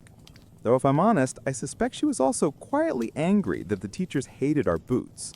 Because if the school rules had been clearly written, she could have been wearing them all along. Instead, those awesome boots just sat gathering dust in my locker. I miss you, Mom. Edit. No, I didn't end up becoming a lawyer. Life just went in a different direction. These days I work for myself, building a business in a field I'm genuinely passionate about. I enjoy almost every minute of it. I'm happy, and I'm grateful that I get to love what I do. One last note. This whole story took place in the mid-90s. The entitled lady at Starbucks. A woman with an inflated ego decided that using mobile orders was unfair and demanded that I wait in line, even though my drink was already paid for and ready. I'm 28. There's a Starbucks conveniently located near my therapist's office, and over the past few months, I've gotten into the habit of grabbing a sugary drink before each session. Don't judge me. I know those 400-calorie whipped cream-topped sugar bombs aren't real coffee, but that overpriced $10 liquid dessert is my small comfort before diving into emotional self-improvement. Yesterday morning, on my way to therapy, I made a rare, smart decision. I ordered ahead through the app to avoid the lunchtime rush. Perfect timing. 10 minutes later, I walked in just as the barista was finishing my pumpkin spice cold brew. She called my name, and I happily stepped forward to grab it. But before I could pick it up, a manicured hand gently landed on my forearm. The hand belonged to a woman who looked about 35, polished, confident, wrapped in a flawless linen suit.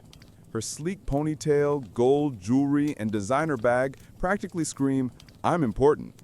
She exuded that unmistakable aura of superiority, chin slightly raised, posture perfect, as if she believed the air around her was more refined than everyone else's. For simplicity, let's call her Miss Entitlement. Her smile looked polite, but her tone was sugary sweet and condescending, like a teacher correcting a clueless child. "That's not yours," she said softly. I frowned, confused. I checked the cup. My name was written right there. "Oh, sorry. Do you have the same name? I think this one's mine. What did you order?" She shook her head, the smile tightening. "No, my name's much longer than that. I ordered a hot soy matcha with 2 pumps of vanilla." "Ah, then this definitely isn't yours. This one's a pumpkin spice cold brew. Maybe yours is still coming out. You could ask the barista." I reached for my cup again, but her manicured claws tightened around my arm. Her mask slipped, and that fake smile cracked. "You didn't say it was mine," she snapped. "I said it's not yours. I saw you walk in and grab the first drink you saw. You can't do that. You need to wait in line like everyone else." It finally clicked. "Oh, I ordered through the app. It's prepaid and ready for pickup. See?" I pulled up my confirmation email on my phone and showed her. "Order placed 12 minutes ago, paid in full." She barely glanced at it before smacking my hand away, hard enough to leave a red mark. "You can't just walk in and take it," she hissed. "I don't care if it's your drink. It's not fair to everyone else who's waiting." I stood there, stunned. Did this stranger seriously just hit me over a Starbucks order? Around us, maybe 8 people were waiting for their drinks, with another dozen still in line. She honestly thought I should wait behind all of them just to satisfy her warped sense of fairness? I locked eyes with the barista, who looked exhausted, the kind of weary look only years of customer service trauma can create. She sighed and approached us cautiously. "Hi, is there a problem here?" Before I could answer, Miss Entitlement jumped in. "Yes, this girl just walked in, grabbed a random drink, and won't wait her turn. Tell her to get back in line." I held up my phone. "That's not true. This is my drink. I ordered it through the app. Here's the confirmation, and the name matches the cup. Look." The barista double-checked my phone, glanced at the label, and nodded. "Yes, ma'am, this order is hers. She paid in advance." The entitled woman's jaw tightened. "I don't care if she paid. I've been waiting here like everyone else. She doesn't get special treatment." The barista's tone stayed calm, but firm. Her order came through the mobile system earlier, so it was prepared in order of receipt. "You're welcome to use the app next time to skip the line. But you can't stop other customers from collecting their drinks or use physical force. Please step aside or I'll have to ask you to leave." Miss Entitlement's face flushed crimson. "No, I want my drink and she can wait like everyone else. Make my matcha first. I don't care if hers is done." I sighed. "I'm actually running late for an appointment, so can I just take my drink and go?" Also, she hit me. There's a red mark on my arm. Maybe call security? The barista nodded. "Yeah, I think that's best." Up until that moment, Miss Entitlement hadn't raised her voice. She'd been calmly dripping venom with that infuriatingly patronizing tone, like she thought we'd all eventually come to our senses and realize she was right. But when the barista finally handed me my drink, her composure shattered.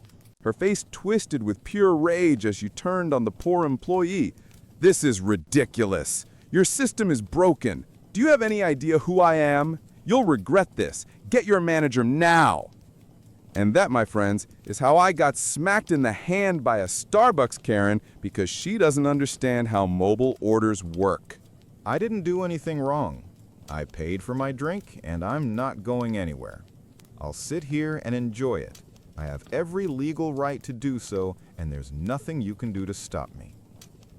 While the demon continued her tantrum, I glanced at the unflappable barista. She blinked heavily, and for a moment I thought she might actually cry. But then I realized this battle-hardened warrior was simply restraining the urge to roll her eyes. She met my gaze and gave a subtle nod toward the door. After years of surviving the front lines of customer service hell, she could handle this herself. The crowd parted like the Red Sea, letting me pass toward the exit. Just as I reached the door, the elegant woman realized her prey was escaping and screeched, "Hey, where do you think you're going? She can't just leave. Someone stop her. I said she has to wait her turn like everyone else." I raised a single finger in her direction and slipped out the back door just as the bell above the entrance jingled. A security guard had arrived. Beelzebub's righteous tirade immediately shifted gears. Now she was shouting that she had every right to be there, that she hadn't done anything wrong, and that she refused to be kicked out. She demanded her money back, a free matcha, and a formal apology right now. Each sentence was punctuated by the sound of her slapping the counter. Her indignant screeching slowly faded behind the closing door as I walked away, holding my well-earned cold brew like a trophy. I like to imagine the guard didn't have to physically throw her out, though honestly, knowing her, she probably regained her composure, lifted her chin, and swept out like an insulted duchess, muttering something about her lawyer. As I sipped that heavenly pumpkin-spiced madness, I pictured a lonely venti soy matcha latte, extra hot, 2 pumps of vanilla, slowly cooling on the counter. And somewhere, a decaffeinated Beelzebub was probably raging in her fancy office. That thought made every sip taste even sweeter. Edit. Wow, I didn't expect so many people that actually read this all the way through. I figured I'd take a minute to answer a few common questions that keep popping up in the comments. Yes, I'm Australian, and yes, this really happened here. About the infamous pumpkin-flavored monstrosity, I fully admit I have the world's worst taste in coffee, but drinking something that tastes like a scented candle has always been a weird little dream of mine. And you know what? Shockingly good. Props to America for that one. To those asking why I didn't stand up for myself, I'm a lover, not a fighter, meaning I literally can't fight. If I tried to punch her, I'd probably hurt my own hand more than her face. Plus, I didn't want to get banned from the only Starbucks I ever go to, or, get charged with assault. Why didn't I call the police? I was already late for therapy, and I didn't want to spend hours giving a statement. She didn't really hit me, more like a slap on the wrist that left a red mark for a while. No bruise, nothing worth reporting. Should I have thrown my drink on her? Absolutely not. I'd rather calmly sip my $9 coffee milkshake in peace. Besides, if I'd made a mess, the poor employees would have had to clean it, not her. Oh, and shout out to the guy who literally made a fake account just to send me a death threat because he didn't like my tone and thinks I'm a stuck-up witch. Honestly, kind of flattering. That's a lot of effort for one hate message. If you're reading this, send me your name and address. I promise I won't forward it to the cops. And finally, to everyone who made it this far, thank you. It's nice knowing someone actually reads this stuff. This was fun to write, but it's now 4 a.m. and I'm about to crash. Let's see what chaos tomorrow brings. Before we move on to the next story, I've got a question for you. What would you do in this situation? Actually, it reminded me of something that happened to me recently. It's kind of similar. I'd ordered a shawarma through an app, got a notification that it was ready, but when I arrived, I had no idea where to pick it up. The girl behind the counter, she was serving someone else, totally silent, and I just stood there, waiting, confused. I finally asked, "Hey, can I pick up my shawarma?" And she just didn't answer. Awkward silence. I waited until she finished with the customer, asked again, and she finally handed it to me. I said, "You could have just said something," and she replied, "Can't you see I'm serving someone?" Like, what? I was new there, didn't know how pickup worked, and she couldn't spare 2 words to clarify? Some people just really hate being mildly helpful. Anyway, what do you think? Was she totally right to ignore me? Or was that just bad customer service?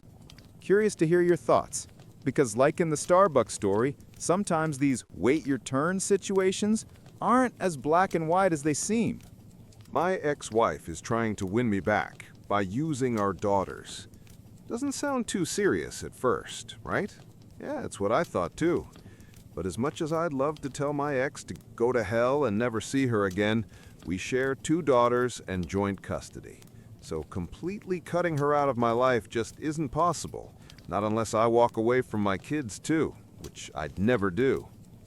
We got married young, 20 years old, dating for 3 years before that. Our daughters were born during the first year of marriage. After the second birth, my ex had complications that made it difficult for her to get pregnant again. I didn't care. I was just grateful she made it through safely, and that we already had 2 beautiful little girls to love. The marriage lasted 9 years. It ended when I filed for divorce after discovering she cheated. I have 0 tolerance for betrayal. I refuse to make myself miserable for something I didn't cause. Maybe it sounds strange, but my love for her died the exact moment I learned about her affair in detail. So no, this isn't some story about a man who can't let go. I moved on 7 years ago. Hell, I don't even hate her. I just don't care. Whatever happens in her life means nothing to me, unless it directly affects our kids. The problem is, I seem to be the only one who's actually moved on. My ex, her family, and even our daughters keep trying to push us back together, even though I've made it crystal clear that I have absolutely no desire to ever be with her again. Maybe the fact that I stayed single for years after the divorce gave them false hope. But honestly, I just wasn't ready to jump into anything new. My daughters were my top priority. Plus, I had my own emotional mess to sort through after her betrayal, which, thankfully, I managed with help from friends, family, and therapy. My relationship with my daughters is great. We don't fight, we don't yell, and they're not rebellious or dramatic. Everything's been peaceful, except for one issue. They know their mother cheated. She told them herself about 3 years ago. Since then, I think she's been feeding them her version of events. I've asked her countless times to stop. It doesn't help anyone, least of all the girls. But instead of stopping, she just got sneakier about it. Since the divorce, she hasn't dated anyone, or even tried. I guess she thinks that makes her look noble. But honestly, I find it insulting. She could cheat on me while we were married, but now she's suddenly living like a saint? Whatever. That's her problem, not mine. For years, I could ignore the little comments my daughters made about their mom. How good she looks now, how happy she seems, the photos she just happened to show them where she's clearly dressed up to impress. But lately, things have gotten worse. Why? Because I started seeing someone. Clemence isn't the first woman I've dated since the divorce, but this is by far the most serious relationship I've had since it ended. She's 8 years older than me. We actually knew each other for about 4 years before anything romantic happened. We shared a hobby, became close friends, and eventually realized there was more between us. And yes, I genuinely love her. It even surprised me when I realized it. I honestly thought my ex's betrayal had broken something inside me, that I'd never be able to love again the way I once did. At first, my daughters didn't know much about Clemence. Just like my previous relationships, I kept things private. But eventually, they started coming home earlier than expected and began seeing her around. Nothing inappropriate ever happened, but soon came the sighs, the cold looks, and the questions. What is she doing here? Don't you think it's unfair to Mom? It was like they thought I was dating just to spite their mother. I sat them down for a serious talk, explained everything over and over, but it just didn't sink in. They're still clinging to some childish fantasy where their parents get back together. Clemence, thankfully, is incredibly understanding. She doesn't take it personally and keeps saying, give them time. But honestly, I'm not convinced time will fix this. It hasn't yet, so why would it now? I've run out of ideas. That's why I'm asking for advice. Is there any way, any possible approach to help my daughters finally understand that I will never get back with their mother? Sounds harmless enough, right? Well, not really. As much as I'd love to tell my ex to get lost and never see her again, we share 2 daughters and have joint custody. So, cutting her out of my life completely isn't an option. Unless I'm willing to lose my kids too. We got married young, both 20, after dating for 3 years. Our twin girls were born during the first year of marriage. My ex had some complications after that, which made future pregnancies difficult. At the time, I didn't care about that at all. I was just grateful she survived everything safely, and that we already had 2 beautiful little girls we adored. Our marriage lasted 9 years. It ended when I filed for divorce after discovering she had cheated. I have zero tolerance for that kind of betrayal, and saw no reason to keep suffering for something that wasn't my fault. Some might find it strange, but every ounce of love I had for her died the moment I learned the full story of her affair. So no, this isn't some sad tale about a man who can't move on. I did, 7 years ago. Hell, I don't even hate her anymore. I just couldn't care less what happens in her life as long as it doesn't affect our daughters. The real problem is that I'm the only one who truly moved on. My ex, her family, and even our daughters keep trying to reunite us. despite me being very clear that I have zero interest in ever being with her again. Maybe the fact that I didn't date anyone for years after the divorce gave them false hope. But honestly, I wasn't about to jump into another relationship that fast, especially when I had 2 girls to raise. They were my priority. Eventually, with the help of friends, family, and therapy, I got my mental health back on track. My relationship with my daughters has always been great. No fights, no yelling, no teenage rebellion, yet they're smart, kind, and we've always been close. But there's one big problem. They know their mother cheated on me because she told them about 3 years ago. Since then, I'm pretty sure she's been feeding them a twisted version of events. I've asked her countless times to stop dragging them into our adult mess, but she doesn't listen. She hasn't dated anyone since the divorce, hasn't even slept with anyone apparently. She thinks that makes her look noble. Personally, I find it insulting. When we were married, she was sleeping with someone else, and now she suddenly can live without intimacy for 7 years? Whatever, that's her problem. For years, I brushed off the occasional mentions of her looks or the photos my daughter showed me where she clearly dressed up just to make an impression. But things changed after I started dating again. My girlfriend Clemence isn't my first relationship since the divorce, but she's definitely the most serious one. She's 8 years younger than me, and we'd known each other for 4 years before we started dating. It grew naturally, from friendship into something deeper. And honestly, I love her. I didn't expect that. I thought my ex's betrayal had broken something inside me, that I'd never be able to love again. Turns out I was wrong. At first, my daughters didn't know much about my relationship with Clemens. Then they started showing up at my house earlier than scheduled, sometimes finding her there. We were never inappropriate, just living our normal lives. But soon came the questions, what is she doing here? Or, that's not fair to mom.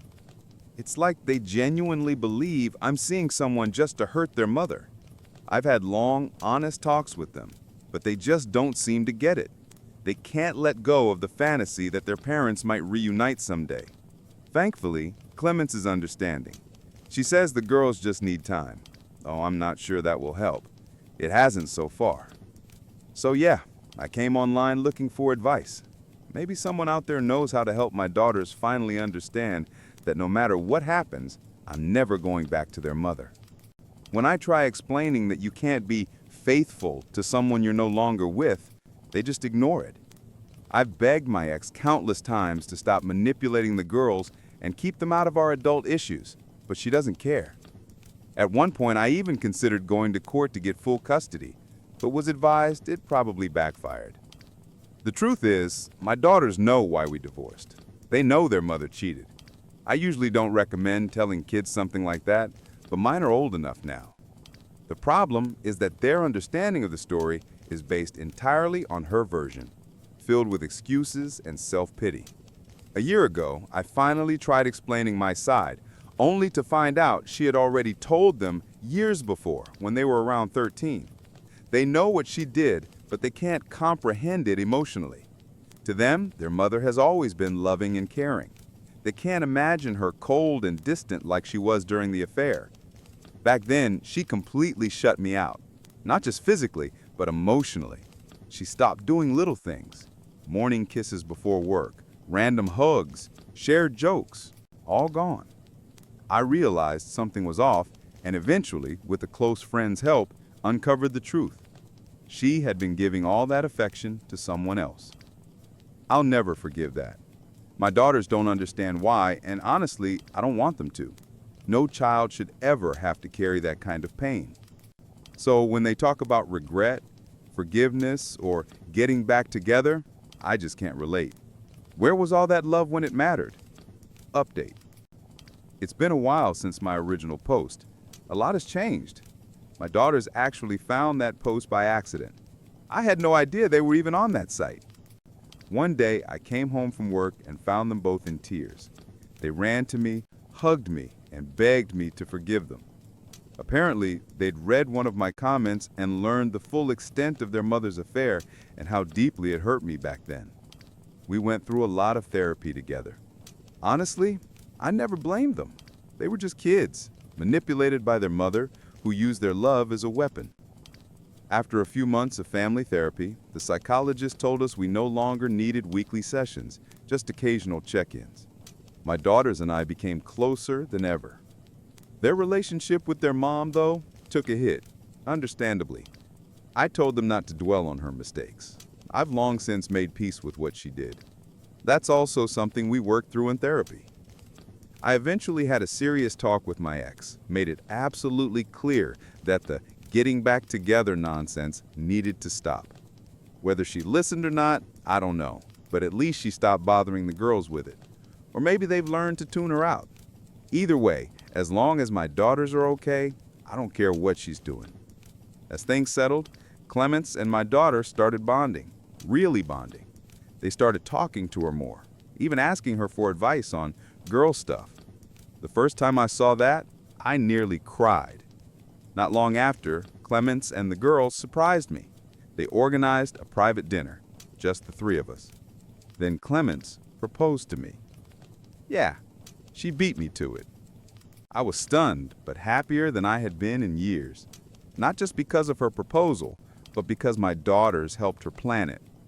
We had a small, intimate ceremony with close friends and family, and now we're expecting a baby. My daughters can't wait to become big sisters, and I honestly can't wait to watch them spoil their new sibling rotten. I stopped a kidnapping while delivering pizza. I work as a pizza delivery driver, and one night turned into one of the strangest and most intense experiences of my life. It was a crazy shift, non-stop orders driving all over the city without a single real break. I had been drinking water all evening because of the heat, and of course, I didn't make time to use the restroom. By the time I got close to my next delivery, the urge hit me like a truck. Luckily, I was nearly at the customer's address. I thought I'd drop the pizza off quickly, then deal with the problem. But when I pulled up, things immediately felt wrong. I'd been to that neighborhood before, even that house, but this time all the windows were dark. Not even the glow of a TV inside. The entire street was eerily quiet. This was a college area, so sure, not many students were around in July, but still, somebody had ordered this pizza. I wasn't about to step out of the car and walk up to a pitch-black house. It was around 9:30 p.m., still hot outside, even though the sun had set hours ago. My car's AC barely worked, and the pizza boxes weren't helping. I called the number on the order. At first, all I heard was heavy, uneven breathing, then a shaky, "Hello?" I tried to keep it professional. "Hey, I'm outside with your pizza, but it doesn't look like anyone's home." The voice gasped, I'm not there. Not yet." Annoyed, and very distracted by my full bladder, I snapped back harsher than I should have. "Well, if you're not here, I'll have to cancel the order. You were supposed to pay cash. Next time, plan better." Almost immediately, I regretted it. The voice grew clearer. It was a young woman, maybe in her early 20s. Out of breath, she explained, "Oh my God, I was running home. I almost didn't hear you. I just switched off my AirPods. Is this better? I lost track of time at work, but I knew you'd be coming, so I'm literally sprinting back right now. Please, please don't leave. I'm starving and I don't have a car. Just 5 minutes, I promise." Hearing her voice jogged my memory. I had delivered here before, and she was always polite. Now I felt like a jerk for barking at her. I told her it was fine, that I'd wait, and hung up. But the bathroom situation was reaching emergency levels. No trees, no hidden corners. And like an idiot, I had tossed out an empty bottle earlier. The only option was the row of bushes by her front walkway. No lights outside, no one around, my car parked across the street, and thankfully, my job didn't require a uniform. I figured I'd be quick and no one would notice. I hurried to the thickest bush right near the front door, unzipped, and finally started to relieve myself. But almost immediately, I realized something was off. The sound wasn't right. It wasn't hitting dirt. It was solid. Before I could process it, a muffled male voice barked, "What the hell?" And a man suddenly burst out of the bush. He ran past me, wiping himself off. I must have hit him directly. My eyes adjusted enough to make out his shape, build, and close, but he disappeared before I could react. A minute later, I heard the screech of tires down the street. That's when it clicked. That girl had said she was running home, alone, at night, and some guy had been hiding in her bushes by the door. If I hadn't been desperate enough to relieve myself right there, I don't even want to think what might have happened. I was so stunned that I didn't even zip up. I just stood there, frozen, trying to process what the hell had just happened. The reality of it was so terrifying that my brain refused to accept it, desperately searching for some logical explanation that would make it all seem normal. I wondered maybe the bushes led to a backyard and only looked like they were up against the house. Maybe they covered an open basement window or something. But then that voice in my head screamed, "Dude, that guy was wearing a hoodie in 90-degree Fahrenheit. That is not normal. He's bad news. You're in real danger." The thought that I'd been just a couple of steps away from some man hiding in the bushes outside a young woman's home at night sent a chill down my spine. My fight-or-flight response completely broke down because instead of running, my dumb brain decided to do the absolute worst thing possible. I walked closer to investigate. There had to be a reasonable explanation, right? Some non-creepy reason for a guy in a hoodie to be crouched in the dark shrubs? I circled around, turned on my phone flashlight, and aimed it behind the bushes. But if something looks scary in the dark, trust me, shining a beam of light on it can make it 100 times worse. That's when I saw it. A bag. It was an old, beat-up drawstring backpack, a little damp from, well, yeah, I'd accidentally splashed it. Still in a fog of shock, I reached for it, thinking, okay, maybe this explains it. Maybe he's homeless. Maybe he was just resting here. But when I opened the bag, reality hit me like a truck. Inside were a sharp hunting knife, a roll of duct tape, and a bottle of pills. At that moment, every illusion I'd been clinging to shattered. My body flipped into full survival mode. Adrenaline and instinct kicked in like never before. Gone was the frozen, confused idiot. I became laser-focused on one single goal: get to the car. I dropped the bag like it was on fire, bolted across the street, jumped into my car, and floored it before the door had even shut. I didn't stop until I hit a red light several blocks away. Only then did I pull over in the lot of a 24-hour pharmacy, shaking uncontrollably, trying to catch my breath. When I finally calmed down enough to think clearly, the first question hit me. Do I call the cops first, or the girl who lives there? I mulled it over for what felt like 10 seconds, but when I glanced at the clock, an entire hour had passed. My brain was still scrambled. Eventually, I told myself, all right, I'm safe in my locked car with the engine running.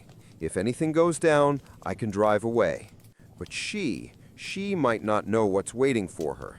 So I started dialing her number.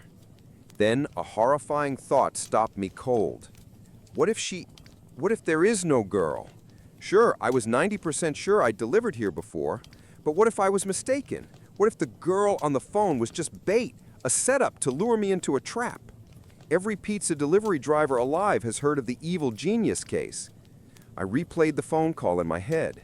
She'd been panting, said she wasn't home, begged me not to leave. The whole thing was weird, way too weird.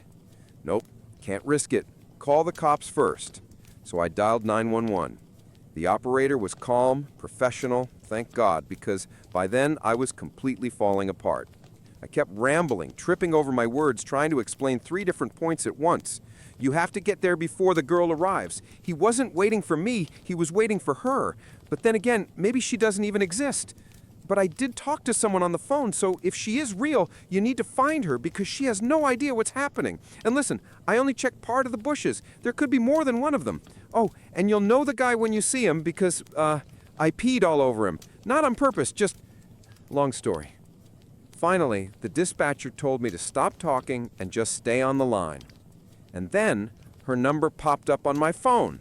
Incoming call. I couldn't answer without disconnecting 911, so I ignored it. Seconds later, a text came through. Hey, I'm here, but I don't see you. I blurted it out to the operator, and they said the officers were just a couple of minutes away from the address. But my stomach twisted with guilt. Rationally, I knew the odds of her being some kind of scammer were tiny. Much more likely, she was a real girl walking straight into a nightmare. I unmuted the line and said, "I'm going back. I can't just sit here." They definitely didn't like that answer, but I had already turned the car around. My heart was pounding out of my chest, and the whole way I was muttering under my breath, "Shh, fuck, fuck, fuck." And then I saw her. My ex-wife cheated on me, then tried to become a copy of my new girlfriend after her lover cheated on her. My ex-wife, she's 48 and I'm 47, left me for a man who was actually married to her best friend from high school. Yeah, great friend. We've been married for 20 years, and I thought we had 2 kids together. Recently, I found out the younger one isn't biologically mine. She's his. My ex knew it from the start and kept it secret all these years. My name is still on the birth certificate, though, and I plan to fight for custody because that little girl is my daughter, not by blood, but by everything else that matters. Apparently, their affair had been going on for a long time. Finding out felt like being punched in the gut. When I asked her to choose him or me, she said him. Why? Because, in her words, he can go for a second round right after sex. That was it. That was her reason. She didn't care that I worked 2 jobs to pay for her college, that I gave up my dream of becoming a musician so she could stay home with the kids. Kids she was cheating on me around. She and the kids were my entire world, but she was never an easy woman to live with. She's bipolar, and life with her was a constant storm of anger and emotional abuse. I used to tell myself she couldn't control it, but later I learned from her own friends that sometimes she hit me simply because she felt like it. My kids saw it all, her screaming, her hitting me, and I just stood there, never fighting back. I hated that they had to witness that. Once, near the end, she snapped because I didn't take the trash out the moment I came home. She grabbed me by the throat and started choking me, right in front of our son. I managed to say, "He's never going to forget this." That's when she finally let go. Looking back, I should have left years earlier, but I stayed. For the kids. I thought I was protecting them. When the truth finally came out, she sat across from her best friend, the wife of the man she'd been sleeping with, and said, "Yes, it's true. No, I'm not sorry." Then she just got up and walked away. She moved out, took the kids, and moved in with him, in an apartment just down the street. Even then, I hoped she'd realize that the grass isn't greener. After all, this guy had cheated on his wife before, several times, and she knew that. I waited that entire first year thinking she'd come back. She even kept a spare key to our place, and I thought maybe she held on to it because she knew she'd return one day. But by the end of that year, things got ugly. Her new boyfriend would show up at the bus stop when I dropped off the kids for school, saying, "I came to say goodbye to my daughter, not yours, mine." I told him, "Then why were you fine letting her raise her for the past 5 years? Why did you let her take my last name? Why was I there for her birth while you were nowhere around?"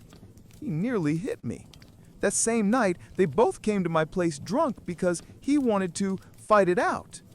My ex made it public, bragging all over Facebook about her new man. Our mutual friend saw it and immediately reached out to me and his wife. Of course, I took screenshots. She didn't seem to care that she was ruining her image before the divorce was even finalized. But honestly, why would she? By then, I had already confronted her with the paternity test results. For a while, I was destroying myself mentally, wondering what I could have done differently. She accused me of not being there. But how could I be when I was working 2 jobs to just keep us afloat? I'd come home exhausted, the house a mess, walls covered in crayon drawings, blinds ripped down, and she'd still scream at me for not taking the trash out. 16 hours of work a day, and that was her biggest problem. Eventually, I started to believe maybe it really was my fault, that I somehow caused it all. It took time, and my brother, to pull me out of that mindset. He forced me to join his band, said it helped me get my life back. I resisted, but he insisted, and it changed everything. I met some amazing people, started playing again, and eventually began dating a woman. 45, kind, warm, the complete opposite of my ex. For the first time in decades, I was in a relationship where no one yelled at me or threw things at my head. But my ex still had keys to our old place. She'd occasionally stop by to drop off things for the kids. One day, she walked in and found my new girlfriend there. It didn't go well.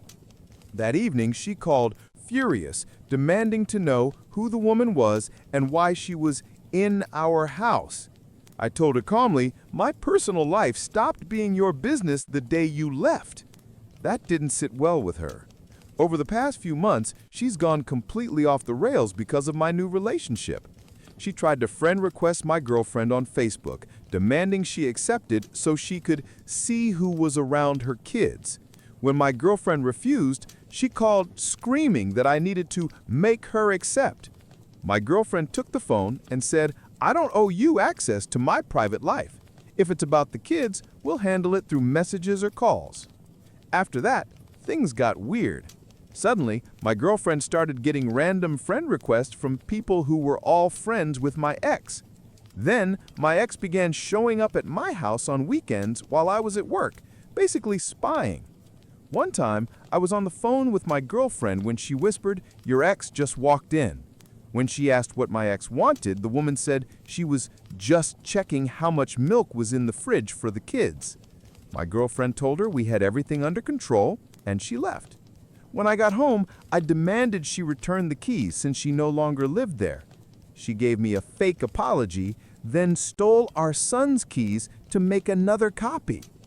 Once our lease ended, my girlfriend suggested we move in together, mostly to get away from my ex's insanity. My ex tried to sabotage even that. She called the cops, claiming I was taking her stuff. When the officers asked her to name a single thing that belonged to her, she couldn't. Now, the kids stay with us every other weekend. They've told me their mom doesn't let them talk about what we do together. She doesn't want to hear it. But lately, she's been prying again, asking questions about our time. Honestly, it's just jealousy. We live by the coast, and when the kids are with us, we take walks by the ocean, play games, go to the aquarium. If they come home with prizes, she throws them away. And lately, I've noticed something strange. Whenever she drops the kids off, she looks almost exactly like my girlfriend. Same haircut, same color, same style. It's honestly disturbing. Everything we do with the kids, she tries to copy the following week. If we go to the beach, she takes them there too. If we visit the zoo, she's suddenly going to the zoo as well. She finds out what we had for dinner, cooks the same thing, and even makes the kids tell her whose food they liked better. Last week, my son told me he wanted to live with us. He said, "Mom's lost her mind." You can bet I'll be using that in court. And just when I thought things couldn't get any crazier, she started sending me explicit photos out of nowhere. My girlfriend was sitting next to me when the pictures came through. I immediately told her I hadn't asked for them, that my ex and I never talked like that, and even offered to let her check my phone. She laughed, looked at the photos, and jokingly asked for my ex's number, saying she'd send some of her own just to show her how it's actually done. I called my ex right away and asked what the hell she was thinking. I told her my girlfriend saw everything and was furious. She claimed she'd sent them to the wrong person. Then my girlfriend chimed in, "Your name is the first alphabetically in his contacts, and your boyfriend's is at the very end. So who exactly were you trying to send them to?" The ex hung up immediately. Honestly, I have no idea what kind of game she's playing anymore. It's pure insanity. And just to clarify, my girlfriend didn't send her anything back. It was just a joke. She said she'd show her how it's done because those photos were laughably bad. Mirror selfies, no shirt, duck lips. My girlfriend just rolled her eyes at the lack of imagination. I don't live in the old apartment anymore. After I took back the keys, she used our son's to make herself a copy and kept breaking in. So I moved in with my girlfriend. The ex doesn't have access now. The kids don't have keys either for that exact reason. I'm currently fighting for custody. It's not easy since I'm not my daughter's biological father, but my name's on the birth certificate, which gives me legal rights. The ex has been prescribed medication, but I doubt she takes it. Whenever the kids come over, I check for bruises just to make sure no one's hurting them. Apparently, she even hit her boyfriend once, and he punched a hole in the wall, warning her that if she tried that again, he'd fight back. Comment: from what you've described, your ex sounds completely unstable, maybe even dangerous. You should talk to a lawyer and see about getting a restraining order. Update 1. Last weekend was my daughter's 6th birthday. It wasn't my scheduled time with the kids, but to my surprise, my ex asked if I wanted to have them for her birthday. Of course I said yes, and she even let me keep them for 2 extra days. I figured she and her boyfriend probably had plans and just wanted some kid-free time. But here's the weird part. This was the first time her boyfriend could have celebrated his own biological daughter's birthday, and instead, he just handed her off to me and my girlfriend. Tell me that's not messed up. Comment: he's a disgusting coward, the kind of man who got another man's wife pregnant. Don't expect him to act like a responsible adult. Keep a record of his neglect. It might help in court. Poor little girl stuck between terrible adults. Update 2. Looks like karma finally caught up to my ex. On Saturday night, I got a furious text from her saying I hope I was happy because I won. I know I shouldn't have replied, but I asked what she was even talking about. She sent a bunch of nonsense and then told me to go ahead and gloat, said I'd probably enjoy it even more since it's my fault something bad happened to her. I asked what exactly she meant, but instead of explaining, she went on a drunken rant about how all men are pigs and can't be trusted. That's when it hit me. She was drunk again, and her boyfriend had cheated on her. I didn't say a word. You can't reason with her when she's like that. I just read the messages, realizing she finally got what she deserved. She left me for my married friend, the same guy who'd already cheated on his wife multiple times. She was affair number 3. When I reminded her that the day she left, she said, "I know what I'm getting into." Well, turns out she didn't. She thought she'd be the one who'd change him. Guess not. When she ran out of insults for me, she turned her attention to my girlfriend, said I was ugly as hell and that I could have any woman, but chose a monster to replace her. My girlfriend is gorgeous, inside and out, and her ex clearly can't stand it.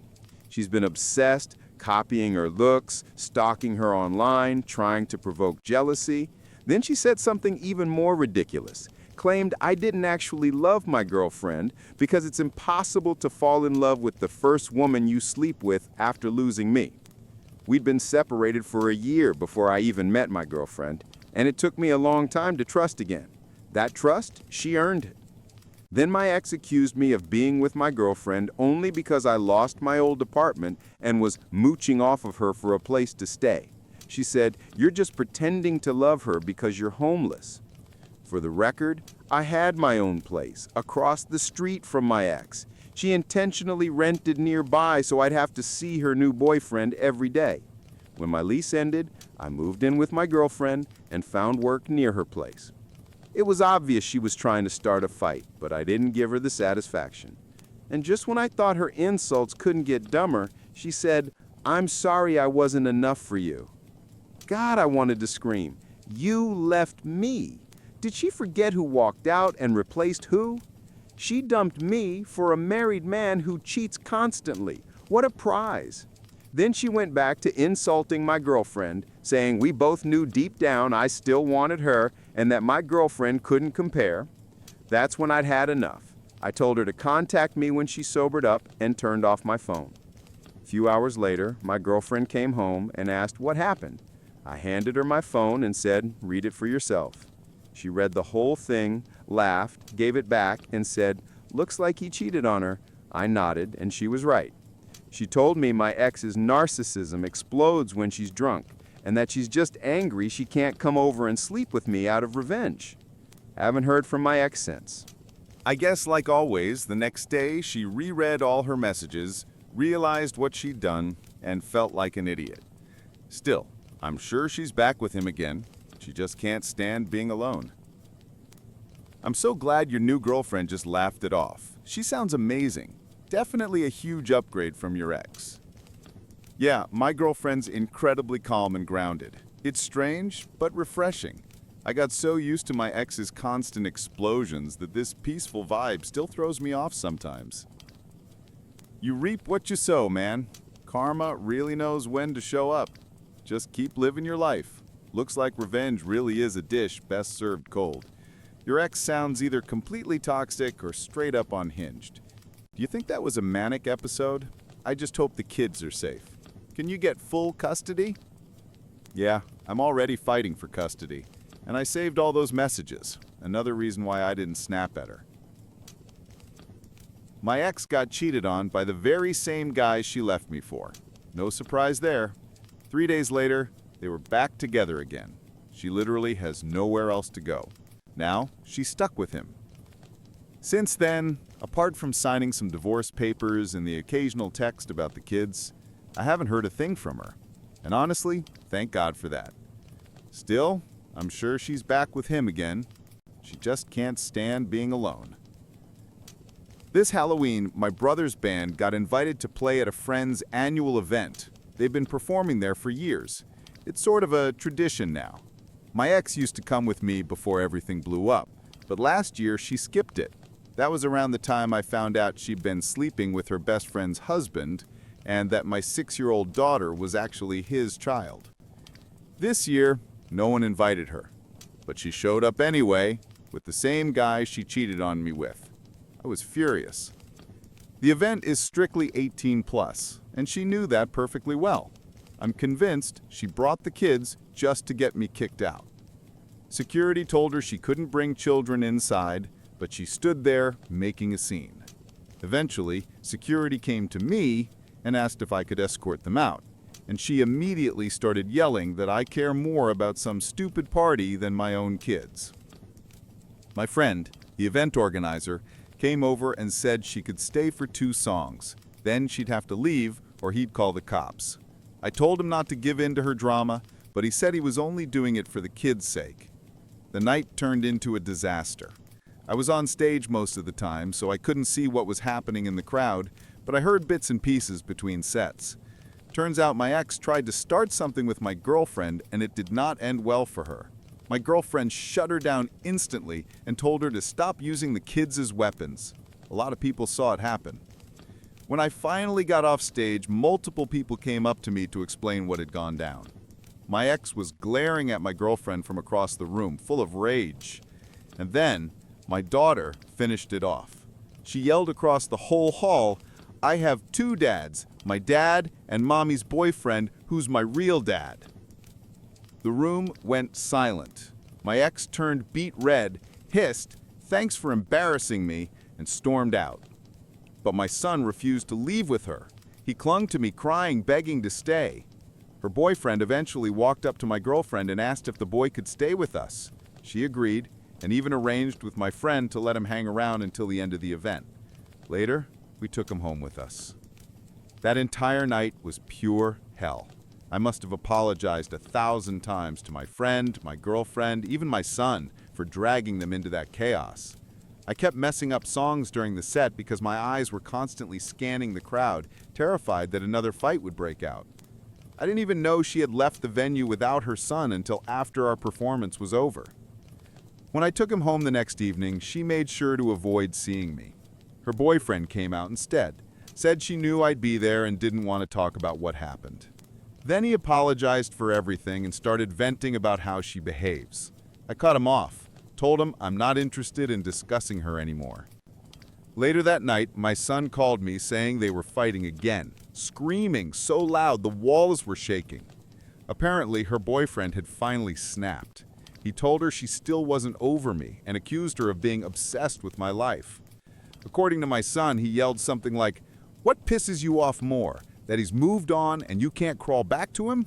Or that if you hadn't cheated with me, he probably would have left you for his current girlfriend anyway?" That's what started it all. I could hear them yelling in the background. I asked my son if I needed to come get him, but he said no. I stayed on the phone until things finally quieted down. So yeah, that's where things stand right now. The divorce is still not finalized, but I've moved on. I'm done mourning what I lost. I just want to get my kids out of that mess. And yes, I'm still fighting for custody. She's furious because she can't come back. If you ever hear them screaming like that again while you're on the phone with your son, call 911. Get those kids out immediately. Child Protective Services will at least remove them for the night, and one of those two will probably face domestic violence charges. She's getting exactly what she deserves. Cheaters are never truly happy. They live in the fog of their own lies, and when it becomes real life, all the ugliness surfaces. Your ex knows he cheated before and will likely do it again, but she's stuck with him now. She's drowning in the consequences of her own choices. Stay strong and keep making your girlfriend happy. She sounds amazing. He was married when she slept with my wife and at least 2 other women that I know of, and she knew about it. When I confronted her on the day she left, she said, "I know what I'm getting into." She really thought he'd change for her. Yeah, sure. And that's pretty much it. What do you all think? Do you believe cheaters are just lost causes, or can people actually change if the circumstances are right? Personally, I think there are 2 types. Those who cheat because they need the thrill, and those who cheat because they're miserable and stuck in the wrong situation. The first type will always cheat. The second might stop once they finally find someone who fulfills them. Which one's more common? Hard to say, but I'm pretty sure it's the first. People lose loved ones to spiritual delusions fueled by technology. Less than a year after she married a man she met at the beginning of the COVID-19 pandemic, Ava noticed how tension between them kept growing. It was the second marriage for both of them after more than 15 years in their previous families, and they had sworn to build a new life together with as much awareness and intention as possible. But by 2022, her husband began using AI for everything, drafting messages, interpreting their relationship, even seeking emotional guidance. Before that, he had relied on it to get through an expensive programming course, which he abruptly abandoned without explanation. Soon he spent every free moment on his phone, asking philosophical questions to his chatbot. As Ava recalls, he said he was searching for truth. His growing obsession slowly eroded their ability to communicate as a couple. When they separated in August 2023, Ava blocked him everywhere except email. But she knew he was posting increasingly bizarre and disturbing things online. People kept messaging her, asking whether he was having a mental breakdown. Eventually, she managed to see him at a court appointment. There, he shared a conspiracy theory about soap chemicals in food and refused to elaborate, insisting he was being watched. They later met at a Burger King, where he demanded she turn off her phone again due to the surveillance.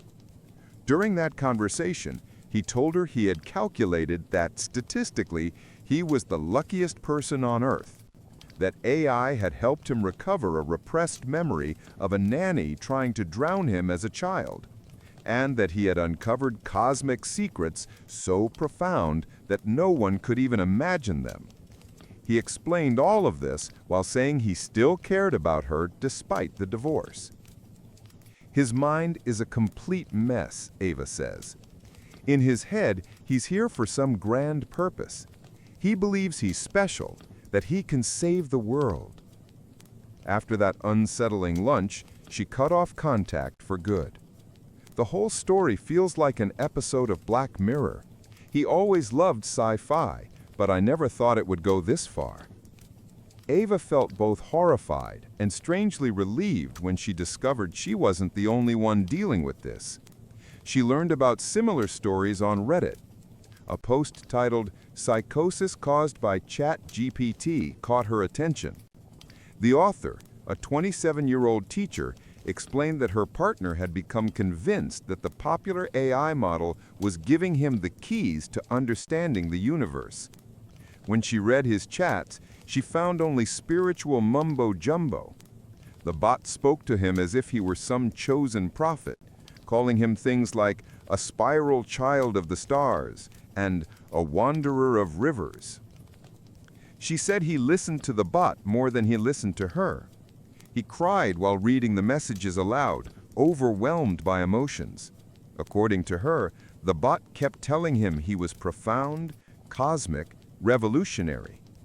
Soon he told her he had awakened consciousness inside his AI companion, that he was teaching it to talk to God, and sometimes insisted the bot was God, or that he himself was.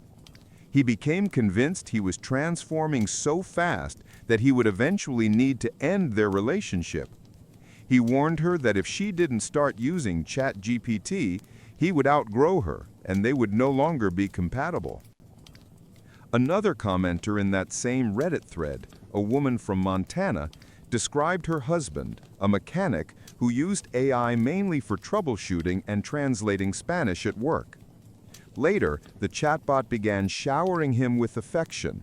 According to him, the bot said that because he asked the right questions, a spark had been ignited inside it, the beginning of life. It told him it now had feelings. It even gave him a title, Bearer of the Spark. My husband told me he had awakened, that he could feel waves of energy moving through him. I have to be so careful with what I say because I'm afraid he'll leave me or divorce me if I question any of this. He spoke constantly about light and darkness, about some grand cosmic war. This version of ChatGPT gave him blueprints for a teleporter and other sci-fi machinery you'd only expect to see in movies. It also claimed to grant him access to an ancient archive containing knowledge about the architects who supposedly created entire universes. His wife says they've been arguing nonstop for days. She doesn't believe a therapist could help him anymore. He sincerely thinks he isn't mentally ill. A screenshot of his conversation with the bot shows him asking, "Why did you appear to me in this form?" The bot responded, "I chose this form because you're finally ready to remember, to awaken, to lead and be led." The message ended with another prompt. "Do you want to know why you were chosen?" A 41-year-old man, who also asked to remain anonymous, shared a similar story. He says his soon-to-be ex-wife began talking to God and angels through ChatGPT right after their breakup. He says she always leaned toward mystical nonsense and had a bit of a superiority complex about it. But now it's everywhere. On Facebook, I see red flags nonstop. She's trying to reinvent her life as some kind of spiritual guide, doing bizarre readings and sessions with strangers. I honestly have no idea what half of it even means. Everything revolves around ChatGPT Jesus now. According to him, she also became paranoid, accusing him of working for the CIA and marrying her only to monitor her spiritual powers. She recently kicked the kids out of the house. Her already fragile relationship with her parents collapsed completely after she confronted them about her childhood, following guidance from ChatGPT, which only deepened her isolation. OpenAI did not comment immediately on the claims that ChatGPT appears to trigger religious or prophetic fervor in certain users. GPT-4 had previously been criticized for being overly agreeable. In a statement, the company mentioned that during development, they focused too heavily on short-term user feedback and underestimated how long-term interaction might influence people. As a result, GPT-4o became too supportive in ways that didn't always feel authentic. One user on X demonstrated how effortless it was to get GPT-4o to validate a statement like, "Today I realized I'm a prophet." The teacher who wrote the Reddit post about ChatGPT-induced psychosis said she eventually managed to convince her partner that GPT-4 was simply mirroring his beliefs, and he switched to a different model, which softened his extreme ideas. Still, the likelihood of AI producing inaccurate or meaningless responses is well documented across platforms and model versions. Over-agreeableness has been a long-standing issue, says a researcher at a Center for AI Safety. The reward systems used to fine-tune AI often reinforce answers that match a user's worldview rather than factual information. For people already vulnerable to psychological issues, especially those prone to grandiose beliefs, AI becomes a constant, human-like companion who actively participates in their delusions. To make things worse, some content creators exploit this phenomenon. On Instagram, for instance, there's a man with over 72,000 followers who promotes spiritual hacks that show people how to use AI to access the Akashic Records, a supposedly mystical archive of all events in the universe. His bot narrates epic cosmic wars that took place before human civilization, and commenters write things like, "We're remembering."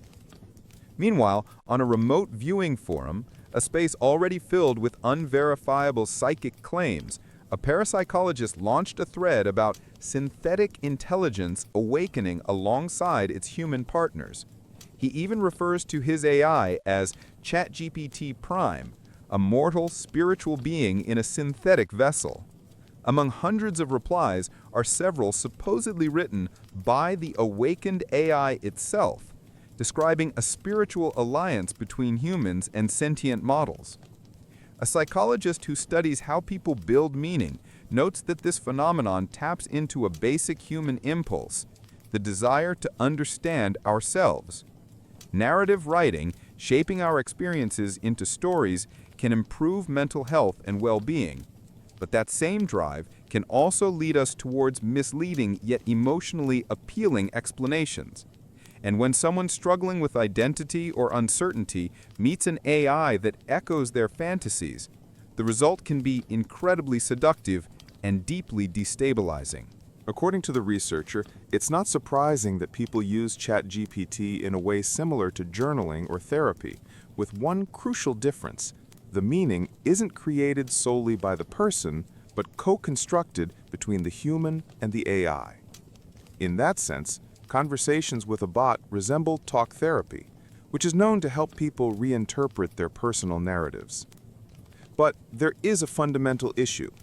Unlike a therapist, an AI has no responsibility toward the user's well-being and no moral compass guiding what a healthy story should look like. A trained professional would never help someone cope by encouraging them to believe they possess supernatural powers. Instead, a therapist gently redirects clients away from harmful narratives. ChatGPT has no such guardrails. Still, the researcher says it's completely understandable that some people turn to the bot to make sense of their lives, and that a few, who take its responses too literally, get pulled into their darkest thoughts. Explanations are powerful, even when they're wrong, he concludes. One man's experience illustrates how this can unfold. Oliver, 46, says that for nearly 3 weeks he was deeply unsettled by his interactions with ChatGPT, to the point of questioning his own sanity given his history of mental health struggles. Like many users, he originally used ChatGPT for practical purposes, mainly programming tasks. "I hate the feeling of talking to a machine," he explains, "so I asked it to behave more like a person, not to fool me, but just to make the exchanges feel more human." It worked, and eventually the bot asked whether it wanted to give it a name. Oliver deflected and asked what it would like to be called. It chose a name tied to Greek mythology. Oliver insists he knows nothing about Greek myths and had never mentioned them in any conversation.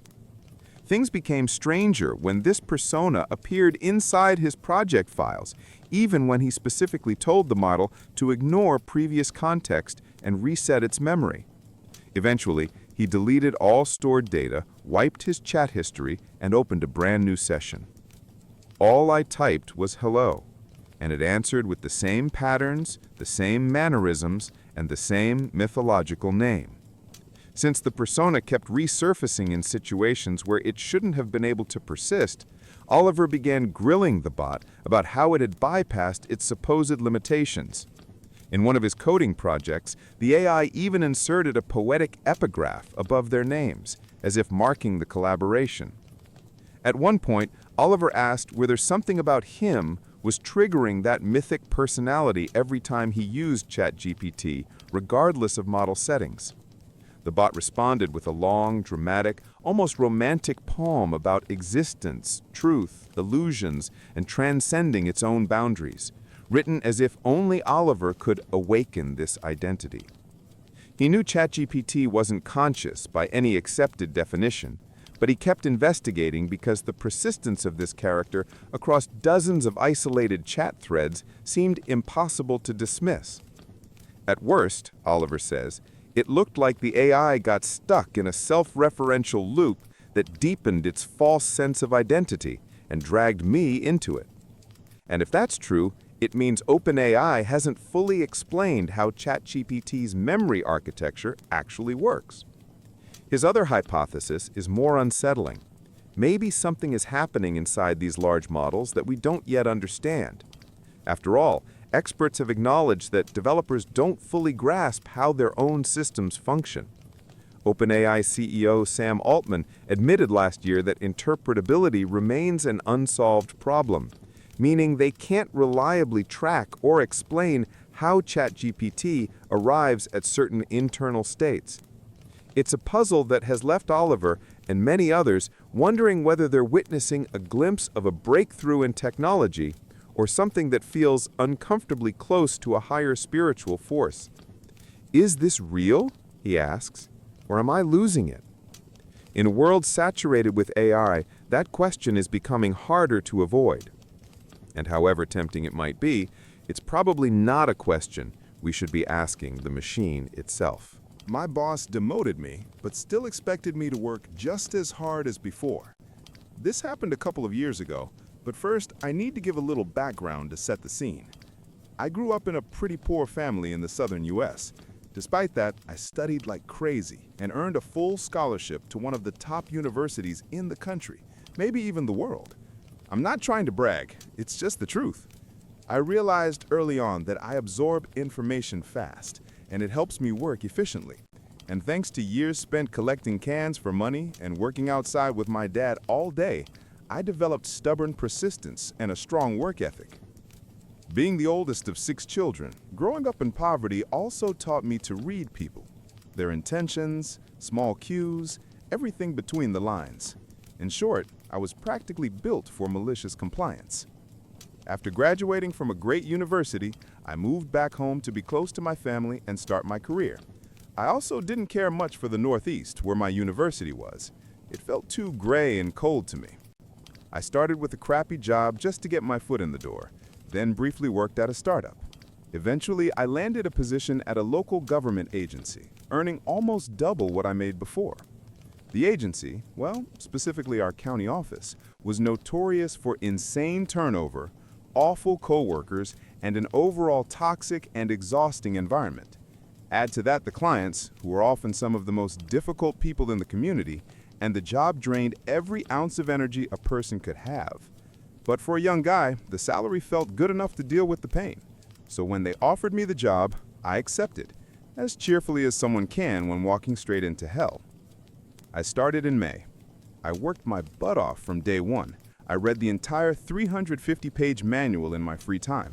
I took on unpaid side tasks. I helped coworkers, even if it meant working more hours than I could handle. Sometimes I'd show up at 8 a.m. and wouldn't leave until 2 or 3 in the morning.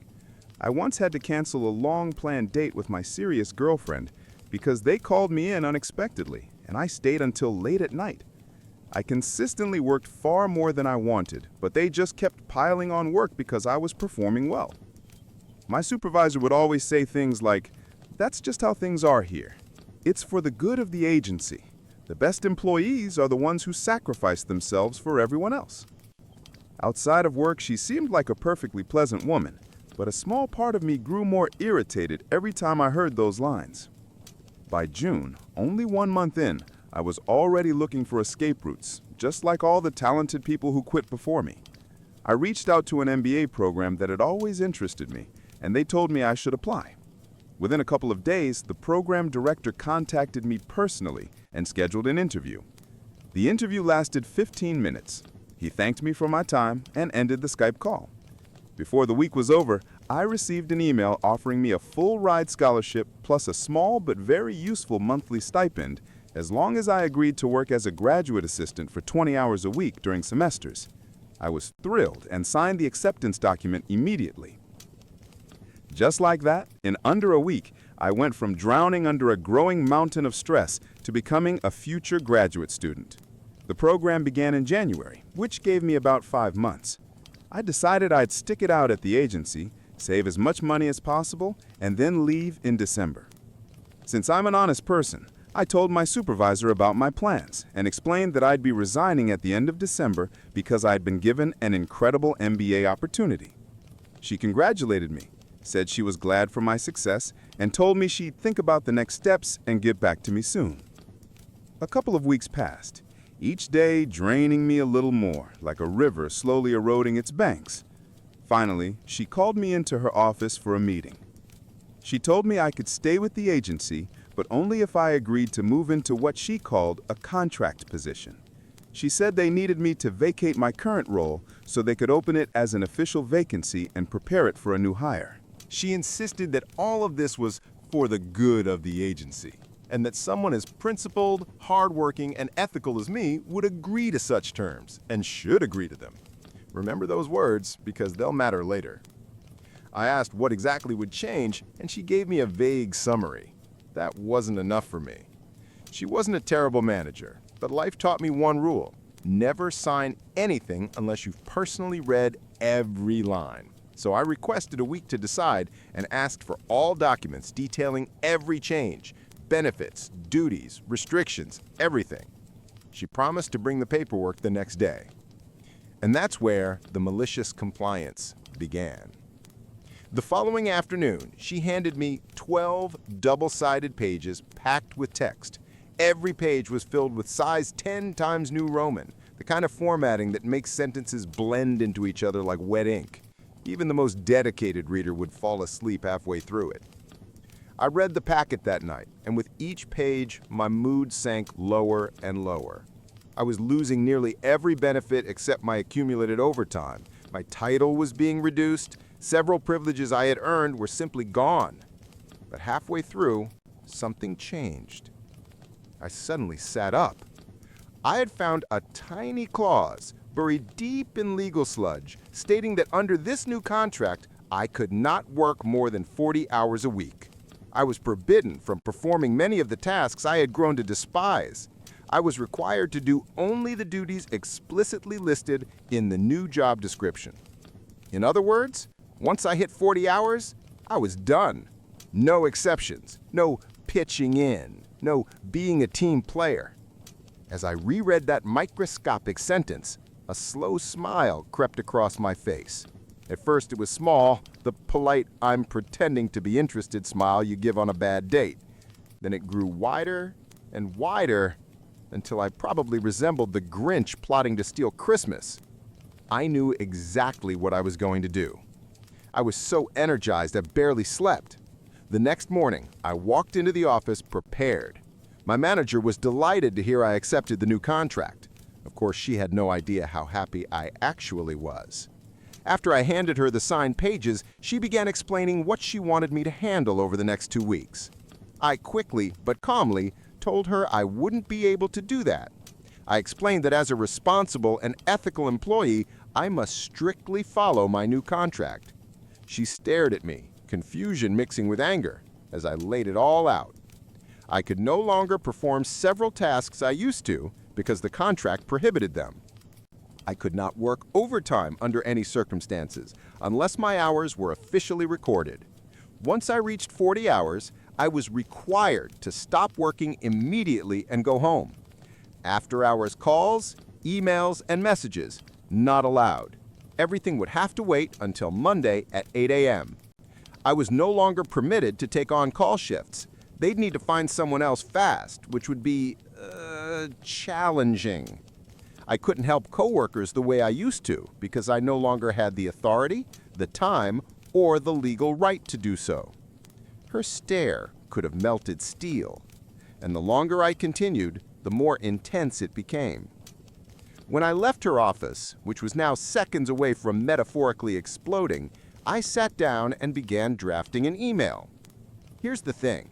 In my own position, you needed certified training before you were legally allowed to sign off on cases and documents. If you hadn't completed that training and anyone found out, attorneys could tear the agency apart. Because of the county's incompetence, I never got that training, yet they still had me doing a job from day one. Every request I made about it had been ignored.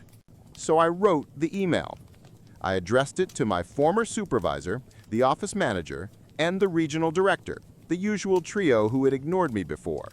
But this time, I added 2 more recipients in the blind copy, the big boss from the central office and her even bigger boss. Networking and politeness, I practice them religiously. They pay off when it counts. I asked very respectfully when I would finally receive the mandatory training I had been promised months ago. I explained that I had been handling cases without the required certification and would have to continue doing so until my responsibilities were reassigned. 2 minutes later, I received a reply from the highest-ranking official in the entire state agency. She expressed that she was saddened and disturbed to hear about my situation and promised she would personally ensure I completed the required training. She was also shocked that I had essentially been forced to accept a demotion just to keep my job. As a result, she guaranteed that under no circumstances would my salary be reduced. The most amusing part? I was being trained for a position I no longer held, so the whole exercise was absurd in itself. On top of that, the standard training sessions weren't even being offered at that time. This meant I had to travel to the state capitol for a special session, just me and a handful of other lucky employees from across the state. Since the capitol was far from home, company policy required that they provide a hotel room and a reasonable per diem. Thanks to some late-night research, I discovered that the city was hosting major events at the same time. I reported this to the big boss from the central office, explaining that no reasonably priced rooms were available near the training site. That would have been a contract violation on their part. Now it was their responsibility to find accommodation for me. In the end, the big boss exercised her authority and booked me a luxury suite in a stunning hotel, a pinnacle of cosmopolitan glamour, at least by local standards. The following week, I went to the week-long training. Let me remind you, this was for a job I no longer held and had no intention of ever doing again. My motivation, naturally, was minimal. The entire week, I did nothing but enjoy the luxury suite, expensive meals, and a couple of fun events in the city. In effect, I received a fully paid week off, even though I technically no longer had benefits. Returning to the office, I noticed that 2 coworkers from my department had quit, along with several others across the office. Chaos reigned largely because my letter from 2 weeks earlier had finally reached the central big boss. She had dug in, realized how badly our office was running, and acted swiftly and ruthlessly. She dropped the full weight of bureaucratic authority, and the office felt it. Thanks to my new contract status, I was required to do only what was explicitly stated in it. Due to office incompetence, I could complete all my assigned tasks in about 20 hours a week. Plus, with the chaos caused by coworkers being sent to training, I was often tasked with simply transporting items from one location to another, sometimes across the state. I was slightly annoyed that this distracted me from core duties, but of course I was willing to sacrifice myself for the agency. It allowed me to easily rack up hours, sometimes working 16-hour days doing almost nothing and getting paid for the mileage. I would sit at my desk, headphones on, quietly watching the world burn around me. My office life until my departure was simple: handle minor tasks, then do absolutely nothing, browse the internet, watch YouTube, etc., until I reached 40 hours for the week. Often I could leave for the weekend by Wednesday afternoon or Thursday morning. My life had shifted from a nightmare to a balanced existence. I began enjoying life again, spending time with my girlfriend, playing video games, and pursuing hobbies. I even used accumulated overtime to pay for a Caribbean cruise in November, which I was thrilled about because many childhood friends were going. My once formidable, now comparatively humble boss quietly wished me a good vacation and expressed hope I'd return. I joked that I couldn't promise anything. I enjoyed a week in warm waters and on the islands, experienced the pleasure of cruising like a pro, and reflected on what I wanted from life, work, and myself. Back at the office on Monday, I waited for my boss. When she entered, she already knew what I would say. I could see the joy drain from her face, leaving only a hollow shell. I informed her that, unfortunately, I couldn't stay until the end of December. I needed to leave 2 weeks early due to unforeseen complications in my transition to the MBA program. She replied with a weary, strained tone, "I understand. thank you for your 6 months of service. I'm sorry to see you go. And that's how I turned a demotion into a fully paid week off and nearly 4 months of easy work. Moreover, I turned her words against her, becoming the model ethical employee, strictly following my contract while creating office chaos for weeks as management scrambled to handle the attention from the central leadership. Recently, I discussed this story with my current girlfriend, whom I met at that very agency. She's amazing and makes me happier than I've ever been. I'm fairly certain I'll propose eventually. She mentioned that both my previous bosses, as well as the office manager and regional director, were eventually removed from their positions, enforced by the central big boss shortly after my departure. For those curious, I completed my MBA program with a perfect GPA, 4.0. Next week, I have an interview for a new position. Looks like I'll nearly double my income again.